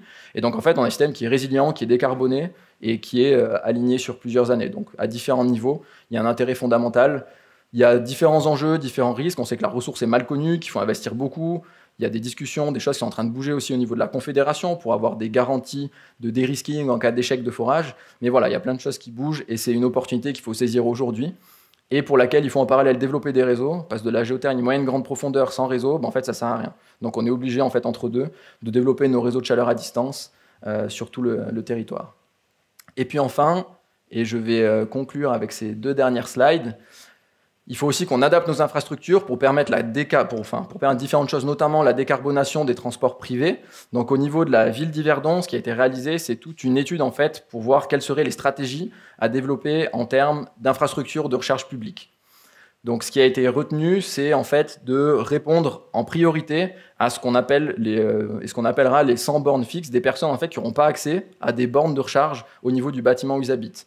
Donc pour ça, on a développé en fait une stratégie d'équipement et de développement d'infrastructures de recharge publique par grappe au niveau du territoire, où l'idée c'est que sur chaque secteur de couleur qu'on a, les personnes qui vivent dans ce secteur aient accès à moins de 5 minutes de chez eux à une infrastructure de recharge publique et du coup n'aient pas de frein à passer de la mobilité thermique à la mobilité électrique dans le cadre de la transition énergétique. C'est le premier point. Et puis le deuxième point, c'est aussi d'adapter nos infrastructures pour distribuer la chaleur au travers donc, de chauffage à distance, comme on l'a vu précédemment. Et puis à Yverdon, actuellement, il y a 3 chauffages à distance qui existent. Il y a donc le chauffage à distance 4 steps, qui valorise la chaleur des eaux usées en sortie de stations de traitement des eaux au niveau de la ville. Cette chaleur ensuite est véhiculée sur un réseau à énergie, donc à basse température, et on a des pompes à chaleur décentralisées dans des bâtiments principalement communaux actuellement, qui permettent de rehausser cette température et de pouvoir assurer le chauffage et l'eau chaude sanitaire de ces bâtiments. On a également ici au milieu le cas de Lotus, qui a été le tout premier chauffage à distance à être créé, qui avait pour but de répondre à des besoins, surtout au niveau de l'hôpital d'Yverdon et du centre thermal Grand Hôtel. Et là, on a un couplage chaleur-force qui est à gaz, qui consiste à être une première étape du développement des chauffages à distance et pour répondre en fait aussi à un enjeu de sécurité d'approvisionnement électrique pour l'hôpital. Et enfin, le cas de Santal, ici en bas, qui est un réseau de chauffage à distance alimenté principalement au bois usagé, bois de plaquettes, et puis qui à terme viendra s'interconnecter avec un autre réseau qui sera le cas d'Iris ici au milieu. Et l'idée sera du coup d'avoir à terme en fait une boucle de chauffage au niveau du territoire sur lesquelles on aura différentes ressources qui seront injectées. Ça sera de la chaleur au niveau du 4 steps, ça sera de la chaleur au niveau du 4 Santal avec les chaufferies bois et ça sera de la géothermie. Et du coup, on aura un réseau multifluide, multi-énergie, peut-être avec différents niveaux de température. Il faudra réussir en fait à pouvoir piloter et manager tout ça au niveau du territoire. Voilà, du coup, si on prend cette dernière slide, on voit du coup, toute cette vision macro au niveau des développements de chauffage à distance qu'on veut couvrir. On voit qu'en 2022, c'était un petit peu le démarrage, et puis qu'à horizon 2030, on prévoit d'atteindre presque 100 gigawattheures de chaleur livrée au niveau du territoire. Et la vision qui est proposée ici, c'est de montrer de quelle manière est-ce qu'on va développer les installations de production renouvelable. Et on aura typiquement en 2024, au niveau du 4 Santal, une installation au bois de 9 MW qui se mettra en place, et qui nous permettra du coup d'avoir une chaleur quasi 100% renouvelable en comparaison en fait au marché chaleur qu'on aura en 2024. Donc on voit que c'est le bois qui assurera la majorité de l'approvisionnement énergétique. Puis au fur et à mesure qu'on va gagner des clients, qu'on va faire du développement de chauffage à distance, on n'aura pas forcément de ressources renouvelables supplémentaires pendant quelques années. Puis on voit que la part de renouvelables va diminuer. Et puis qu'en 2028, hop, on va faire une nouvelle centrale au bois qui va nous permettre de augmenter. Puis enfin, de la géothermie en 2030. Et ce qui est important là-dessus, c'est de voir deux choses en fait. C'est que, premièrement, en fait, la montée en puissance de la part d'énergie renouvelable dans les réseaux, en tout cas ce qu'on prévoit à Yverdon, c'est que ça ne va pas être quelque chose de linéaire et de constant en fait. On va avoir des moments où on aura des pics, on aura une tendance, on va dire, qui sera à la hausse, mais on aura des moments où la part d'énergie renouvelable sera plus faible que les années précédentes. Mais aussi ce que ça veut dire, si on prend la ressource bois au niveau du canton, ce qui est connu, c'est que le bois est une ressource limitée. On voit aussi qu'il y a pas mal de projets qui se développent, soit qui se réalisent, soit qui sont à l'étude, qui vont venir mettre aussi une pression sur le prix du bois. Et du coup, pour nous, dans la stratégie aussi vis-à-vis de la géothermie, c'est de pouvoir libérer à terme du potentiel bois, en fait, de ne pas utiliser de manière crescendo du bois, mais à terme de pouvoir en libérer pour réussir aussi à s'émanciper en fait, à cette fluctuation, à cette volatilité du prix sur le marché du bois, qui est une ressource soumise à concurrence, et de pouvoir en fait garantir une décarbonation au niveau des chauffages et des réseaux, mais aussi de permettre une stabilité du prix maximal au niveau pour les clients. Donc voilà, c'était simplement quelques exemples, et puis ici une fresque en fait qui a été réalisée à l'occasion du comptoir du Nord Vaudois, sur lequel le service des énergies était hôte d'honneur, où on voit justement ce petit jeu de loi sur la partie réduction de la consommation, production d'énergie locale, adaptation des infrastructures, avec un petit peu la palette, on va dire, de services, de prestations, de programmes qu'on a à disposition pour nos clients et puis nos concitoyens. Voilà, je vous remercie pour votre attention.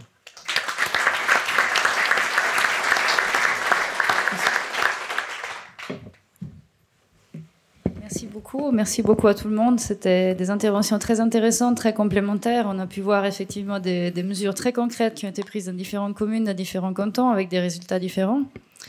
J'espère que c'était aussi inspirant pour vous. J'aurais envie de rebondir sur énormément de choses, j'aurais envie de poser beaucoup de questions, mais j'ai surtout envie de vous passer la parole à vous, parce que nous avons un temps limité aussi pour les questions. Est-ce que quelqu'un souhaite déjà... Oui, il y a le monsieur.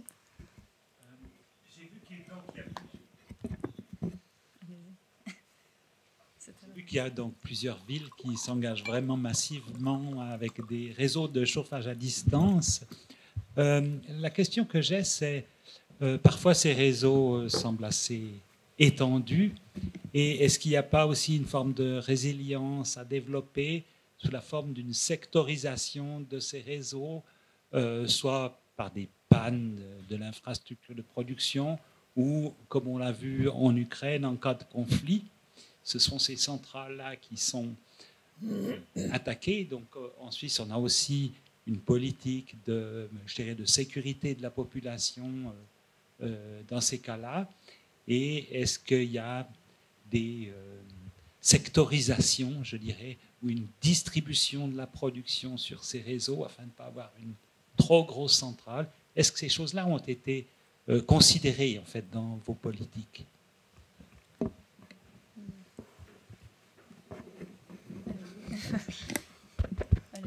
C'est bon, ça marche. Alors, c'est une excellente question.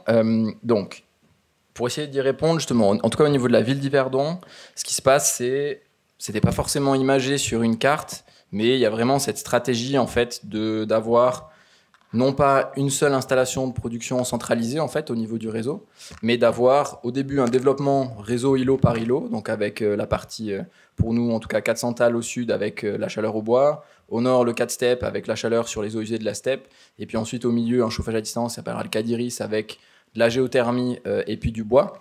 Et en fait, l'idée à terme, c'est d'avoir une grande boucle sur laquelle on va avoir différentes centrales de production d'énergie. Et ce dont j'ai pas forcément parlé non plus, mais qui aura aussi lieu, c'est qu'on a différentes centrales en fait de chauffage fossile à d'autres endroits sur le réseau en fait, qui sont là non pas pour fonctionner dans le mode courant des chauffages à distance, mais qui seront là plutôt pour assurer du backup ou bien en cas de panne d'avoir quand même de la relève de puissance. Et puis on a fait un exercice un petit peu, on va dire un petit peu sur le moment en fait, dans le cadre du plan de délestage, au cas où on arrivait à des niveaux de pénurie d'électricité au niveau du plan austral qui amenait à faire du délestage sectoriel. On s'est amusé en fait à regarder par rapport à notre projection où se situeraient les différentes centrales en fonction du découpage qu'on avait imaginé en 33-33, enfin en 30%, 30%, 30%, en 50-50.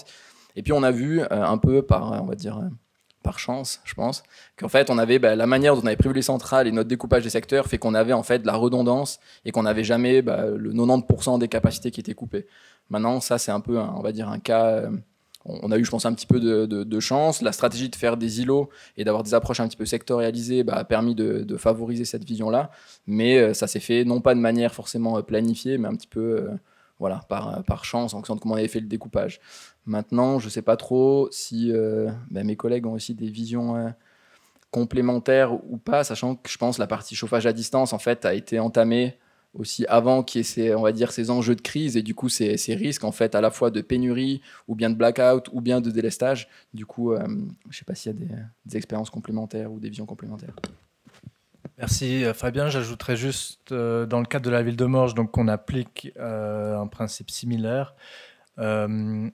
C'était pas représenté sur le schéma que j'ai montré, mais en gros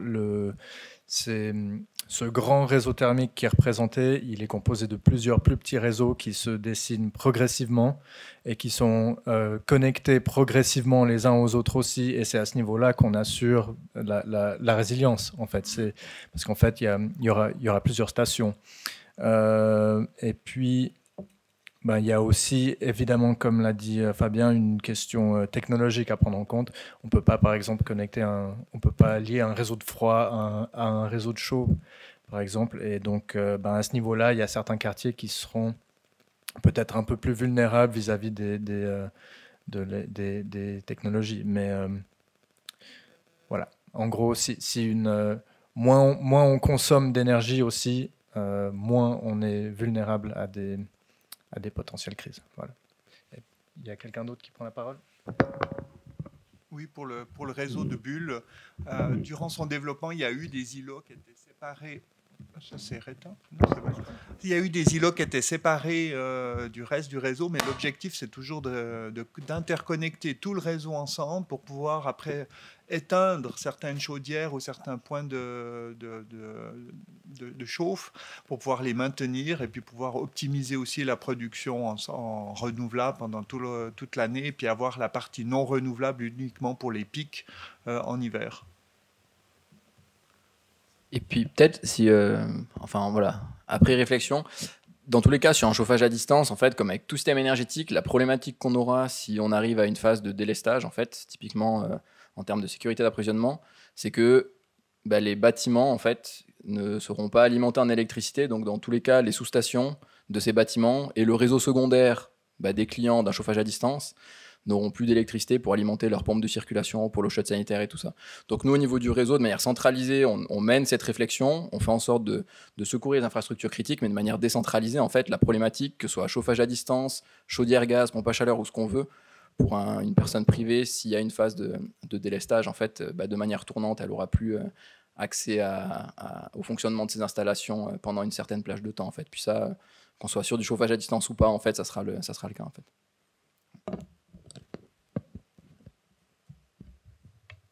Merci beaucoup. Ouais, je vois qu'il y a déjà une autre question.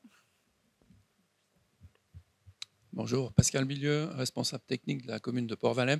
J'ai une question pour M. Poumader. Est-ce que dans votre appel d'offres pour le CAD, vous tenez compte aussi de la ressource, enfin de la différence de température de l'eau du lac comme source potentielle primaire ? Alors, excellente question. Dans le cas de la planification énergétique territoriale, c'est une ressource qui avait été considérée. Dans le cadre des perspectives chaleur du canton de Vaud aussi. Et en fait, à Yverdon, on n'a pas de chance parce que la bathymétrie du lac, donc en fait le profil du sous-sol du lac, fait que pour avoir des profondeurs suffisantes pour faire un réseau basé sur l'eau du lac, il faudrait qu'on aille à plusieurs kilomètres des côtes. Et du coup, en fait, c'est une solution qui, dans l'état actuel, par rapport au prix des autres énergies, des autres infrastructures, n'est pas compétitive. Donc pour l'instant, en fait, c'est une solution qu'on a écartée parce qu'on est situé au mauvais endroit du lac, en fait, du mauvais côté du lac. Donc voilà.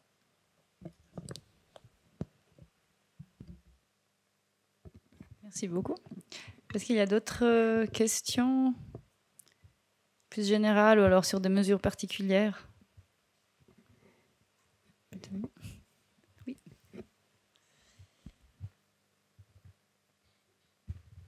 Merci. J'avais une question plutôt, disons, pécuniaire. Effectivement, c'est un gros investissement pour le propriétaire. Et de quelle façon il est possible aux propriétaires de répercuter l'investissement ou une partie de l'investissement de la rénovation sur une hausse de loyer.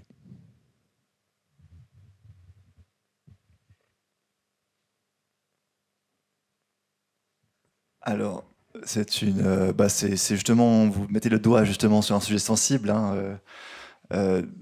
En tant que commune, on peut que favoriser la rénovation en subventionnant, en soutenant et puis aussi en accompagnement les démarches pour que le propriétaire fasse. Après, c'est la répartition, enfin le report sur les loyers, c'est quelque chose qui vient du domaine privé. Mais justement, le mandat que j'ai évoqué tout à l'heure, il est en cours de lancement. Donc, je pourrais vous répondre d'ici plusieurs mois. Mais l'idée, c'est... Ouais, on échangera après. Mais l'idée, c'est... voilà, comment est-ce qu'on peut accompagner justement et créer ce dialogue surtout. Parce qu'on voit aujourd'hui, et puis en parlant aussi avec des homologues qui gèrent le logement au niveau fédéral et cantonal, on voit que les positions sont polarisées entre les propriétaires et les locataires. Et l'idée, c'est qu'en tant qu'institution collectivité publique, comment est-ce qu'on peut recréer ce dialogue et puis trouver un compromis entre ces deux positions. Et puis aussi peut-être en complément, donc la répercussion en fait des travaux de rénovation sur les loyers, c'est des choses qui sont fixées non, par le droit du bail. Maintenant, le droit du bail, il avait évolué en fait, c'était il y a 1 an ou 2. Il y a une mise à jour qui a introduit en fait aussi les possibilités de prise en compte dans la répercussion sur les loyers de ce qui s'appelle des contrats de performance énergétique en fait, donc de prestations d'optimisation et d'amélioration énergétique et de suivi de la performance, que le propriétaire peut mettre en place pour garantir une qualité au niveau du bâtiment et répercuter une partie des coûts, sauf erreur en fait au niveau des loyers. Après, il y avait aussi au niveau du canton de Vaud, il y avait eu une étude en fait qui avait été faite dans le cadre de la plateforme Volteface, qui était une plateforme initialement en fait financée par l'Université de Lausanne, le canton de Vaud, la Romande Énergie, pour traiter des questions en fait de transition énergétique sous des angles qui étaient non techniques en fait, c'est de se dire sous l'angle des politiques publiques, de l'économie, d'angles sociaux, qu'est-ce qu'on aurait comme possibilité. Puis il y avait un des projets qui s'intéressait justement aux freins à la rénovation énergétique liés au conflit entre propriétaires et locataires et justement à la problématique que la répercussion de certains coûts des travaux sur les loyers ne permettait pas forcément d'avoir une rentabilité du projet. Notamment, ou entre autres lié au fait qu'il y a des propriétaires qui n'adaptent pas forcément les loyers aux taux hypothécaires, et du coup, il y a 3 ou 4 ans, quand on a des taux hypothécaires extrêmement bas, la répercussion du prix des rénovations sur les loyers était une augmentation, on va dire, supérieure qui était supérieure en fait à l'adaptation des taux hypothécaires sur les loyers, du coup, le propriétaire était perdant. Et dans le cadre d'un des projets Volteface, en fait, ce qui a été analysé, c'est de trouver de quelle manière est-ce qu'on peut avoir un accord cadre entre des propriétaires et des locataires pour faire une répercussion du coût des travaux de manière échelonnée en fait sur les loyers pour que le locataire n'ait pas directement une augmentation importante, et en contrepartie le locataire en fait acceptait que l'adaptation du taux hypothécaire soit aussi progressive, et il y avait en fait pas mal de cas de figure qui permettaient d'avoir des éléments gagnant-gagnant. Donc il y a des choses qui sont faisables un petit peu en dehors des sentiers battus, mais qui nécessitent en fait d'avoir un dialogue en fait actif entre les propriétaires et les locataires, et d'avoir certaines études qui sont faites vraiment sur mesure pour voir comment est-ce qu'on peut satisfaire les intérêts, on va dire, de celui qui utilise le bâtiment et de celui qui en est propriétaire. Donc il y a des pistes, mais qui ne sont pas forcément encore, on va dire, qui ne font pas partie des pratiques courantes. Ouais. Je voulais rajouter une chose. Donc l'idée, c'est aussi de baisser les charges pour les locataires, donc un partage d'économies. Voilà, c'est dans ce sens-là que je le pensais. Ouais, alors exactement. Dans le projet Volteface auquel je fais référence, c'était exactement ça l'idée. En fait, c'était de dire le locataire va bénéficier de 100% de la diminution de charges, donc il va avoir un gain, une économie sur ses charges, mais aussi un gain en confort en fait au niveau de son bâtiment. Et pour le propriétaire, ça soit intéressant de faire ces travaux de rénovation, c'était d'avoir du coup cet échelonnement en fait du taux hypothécaire, de la répercussion du taux hypothécaire sur les loyers, pour que le propriétaire en fait puisse aussi optimiser en fait la rentabilité de son opération de rénovation. Parce que ce qui était ressorti en fait dans les discussions de ce projet, c'est qu'il y avait pas mal de cas de figure où, étant donné que les propriétaires ou certains propriétaires n'avaient pas adapté le taux hypothécaire en fait sur les loyers, du coup, ils avaient des projets qui devenaient non rentables après rénovation, même s'ils étaient convaincus qu'il fallait rénover, qu'ils en avaient envie, mais en termes de rentabilité, du coup, ça ne jouait pas. Donc, c'est exactement l'idée de cet accord cadre, en fait, c'était de jouer un petit peu sur le fait que les charges diminuaient, que le locataire y gagnait de manière progressive en fait, et le propriétaire du coup pouvait aussi échelonner la répercussion ou l'adaptation du taux hypothécaire et avoir une opération plus gagnante que dans un cas classique, quoi.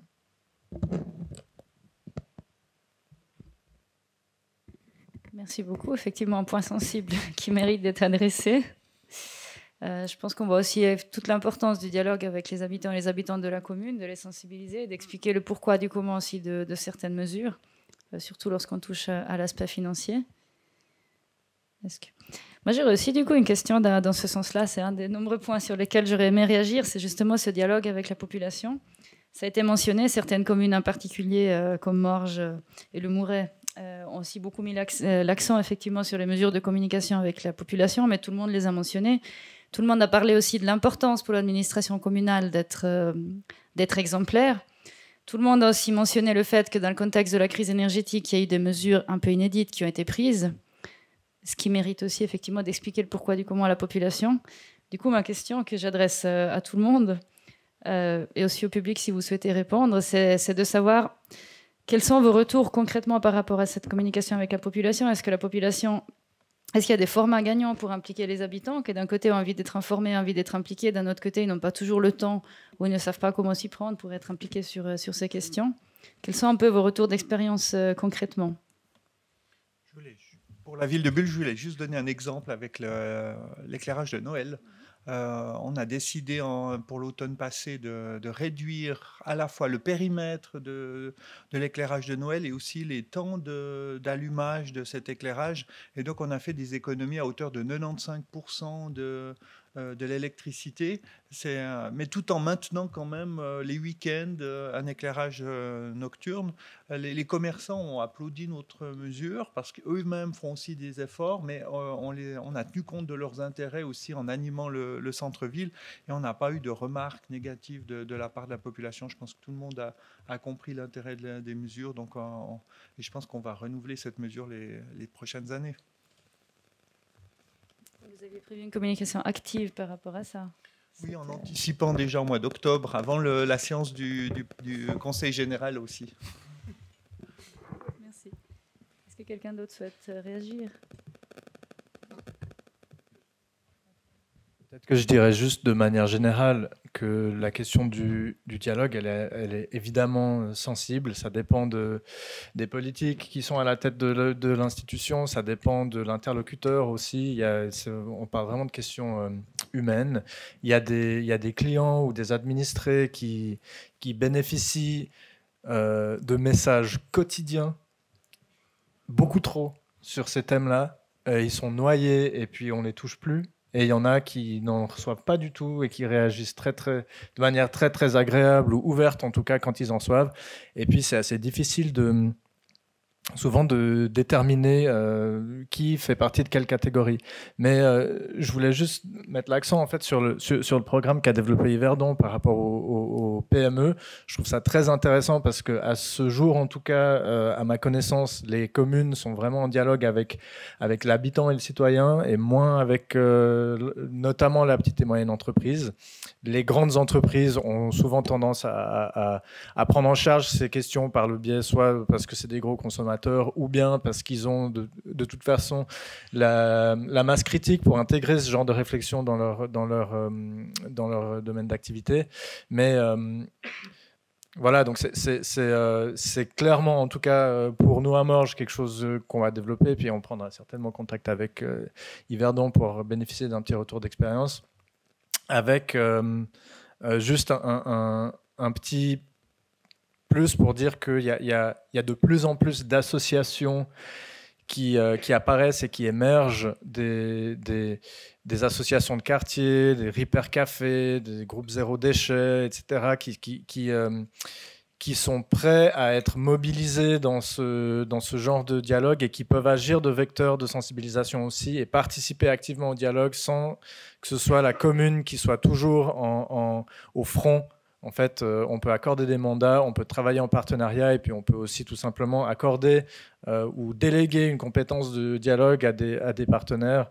Et puis je crois que ça c'est très très important parce que c'est de cette manière-là que l'ASSO se prend. En fait, la société civile doit aussi porter ces thématiques et c'est pas uniquement un dialogue bilatéral entre la municipalité et puis ses administrés. Merci beaucoup. Et puis peut-être, si j'ose aussi peut-être rebondir en fait un petit peu sur la question. Pour moi, en fait, il y a 2 points qui sont assez importants. Donc, quand on parle de communication, je pense qu'il y a toujours un petit peu différents niveaux de communication. On peut soit faire un courrier d'information, une approche un petit peu informationnelle. Ça peut être sous forme de consultation plutôt de différents acteurs. Et puis, ça peut être sinon sous forme d'implication et de participation. Et moi, j'ai l'impression que si on veut vraiment avoir on va dire un fort impact en fait sur une approche de communication ou sur des changements de comportement, en fait, on peut pas se limiter à faire de l'information, ni même à faire de la consultation. On est obligé vraiment d'impliquer, de faire participer les gens en fait, pour faire que la thématique qu'on veuille traiter soit des choses qu'ils ont à l'ordre du jour et qui soient accompagnées et qui soient vues d'ensemble. Donc, je pense que par manque souvent de moyens, de temps, et puis parce qu'aussi c'est un peu plus complexe, on se limite souvent à faire de l'information au niveau des communes. Mais le but justement des programmes d'efficience énergétique, tout ce qui a pu être présenté, c'est vraiment de tendre plus vers une approche d'implication et de participation que de se limiter en fait à une approche d'information. Sinon, je pense que ça ne marchera pas forcément. Ça, c'est le premier point. Et puis le deuxième point, ce qui est important, je pense, et surtout d'autant plus en période de crise, je pense, c'est d'avoir en fait un message qui reste, on va dire, cohérent et uniforme entre les différents acteurs. Puis nous, on a un exemple en fait qui, on va dire, ou en tout cas une interprétation d'une communication qui nous a laissé un petit peu dubitatif, où quand il y avait toute la phase de crise, où le Conseil fédéral du coup avait annoncé qu'il y avait des mesures qui devaient être prises, qu'on est dans une logique de risque de pénurie au niveau de l'électricité. Dans le même moment, on avait fait une enquête en fait auprès de nos clients pour voir qui se sentaient concernés par la pénurie, quels étaient les types d'éco-gestes qu'ils mettaient en œuvre, de quoi est-ce qu'ils avaient besoin pour être accompagnés, s'ils seraient intéressés à avoir en fait une séance d'information pour leur dire comment économiser l'énergie au niveau soit de leur logement, c'est des locataires, soit au niveau de leur bâtiment, c'est des propriétaires. Et puis on a, je pense, 350 personnes qui ont répondu et qui ont dit oui, on est intéressé, avec des panels qui étaient à la fois des locataires, à la fois des propriétaires.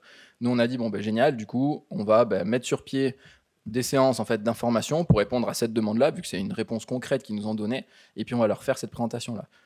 Donc on a mis en place une séance d'information pour les propriétaires, une pour les locataires, et puis en fait entre deux, ce qui s'est passé, c'est que le Conseil fédéral a dit, c'était vers décembre, ah non, en fait il n'y a plus de risque de pénurie, en fait normalement on devrait passer l'hiver, pour l'instant ça va être un hiver doux, donc on est plutôt au même seuil que ce qu'on pensait. Et en fait ce qu'on a vu, c'est que des propriétaires, autant on en a eu une trentaine qui sont quand même venus et qui sont participés parce qu'ils ont un intérêt par rapport à leur bâtiment. Les locataires, on a eu, je pense, 9 personnes sur peut-être un panel de 150 qui nous disaient être intéressés à la base. Donc, on ne sait pas si c'est, on va dire, le changement un petit peu de discours de la part de la Confédération qui fait que les gens se sont dit, bon, en fait, il y a moins d'urgence, donc j'ai plus besoin d'y aller, ou bien pas. Mais dans ce genre de cas, je pense, pour qu'on arrive aussi à faire changer des comportements et faire pénétrer certaines actions, il faut que les différents acteurs, en fait, que ce soit au niveau politique, au niveau économique et tout ça, en fait, arrivent à tenir un discours un petit peu univoque, sinon les personnes ne vont pas réussir à s'y retrouver et à savoir ce qu'elles doivent faire ou ce qu'elles ne doivent pas faire, en fait. Donc je pense que c'est aussi un point qui est fondamental, mais pour lequel je n'ai pas de solution concrète. Merci beaucoup. Je pense que j'aurais envie de rebondir. Je pense que je ne suis pas la seule, mais nous arrivons au bout du temps imparti. Je vous encourage seulement à poursuivre en fait les échanges. Il y a un apéritif en fait qui est offert en bas, donc au premier étage.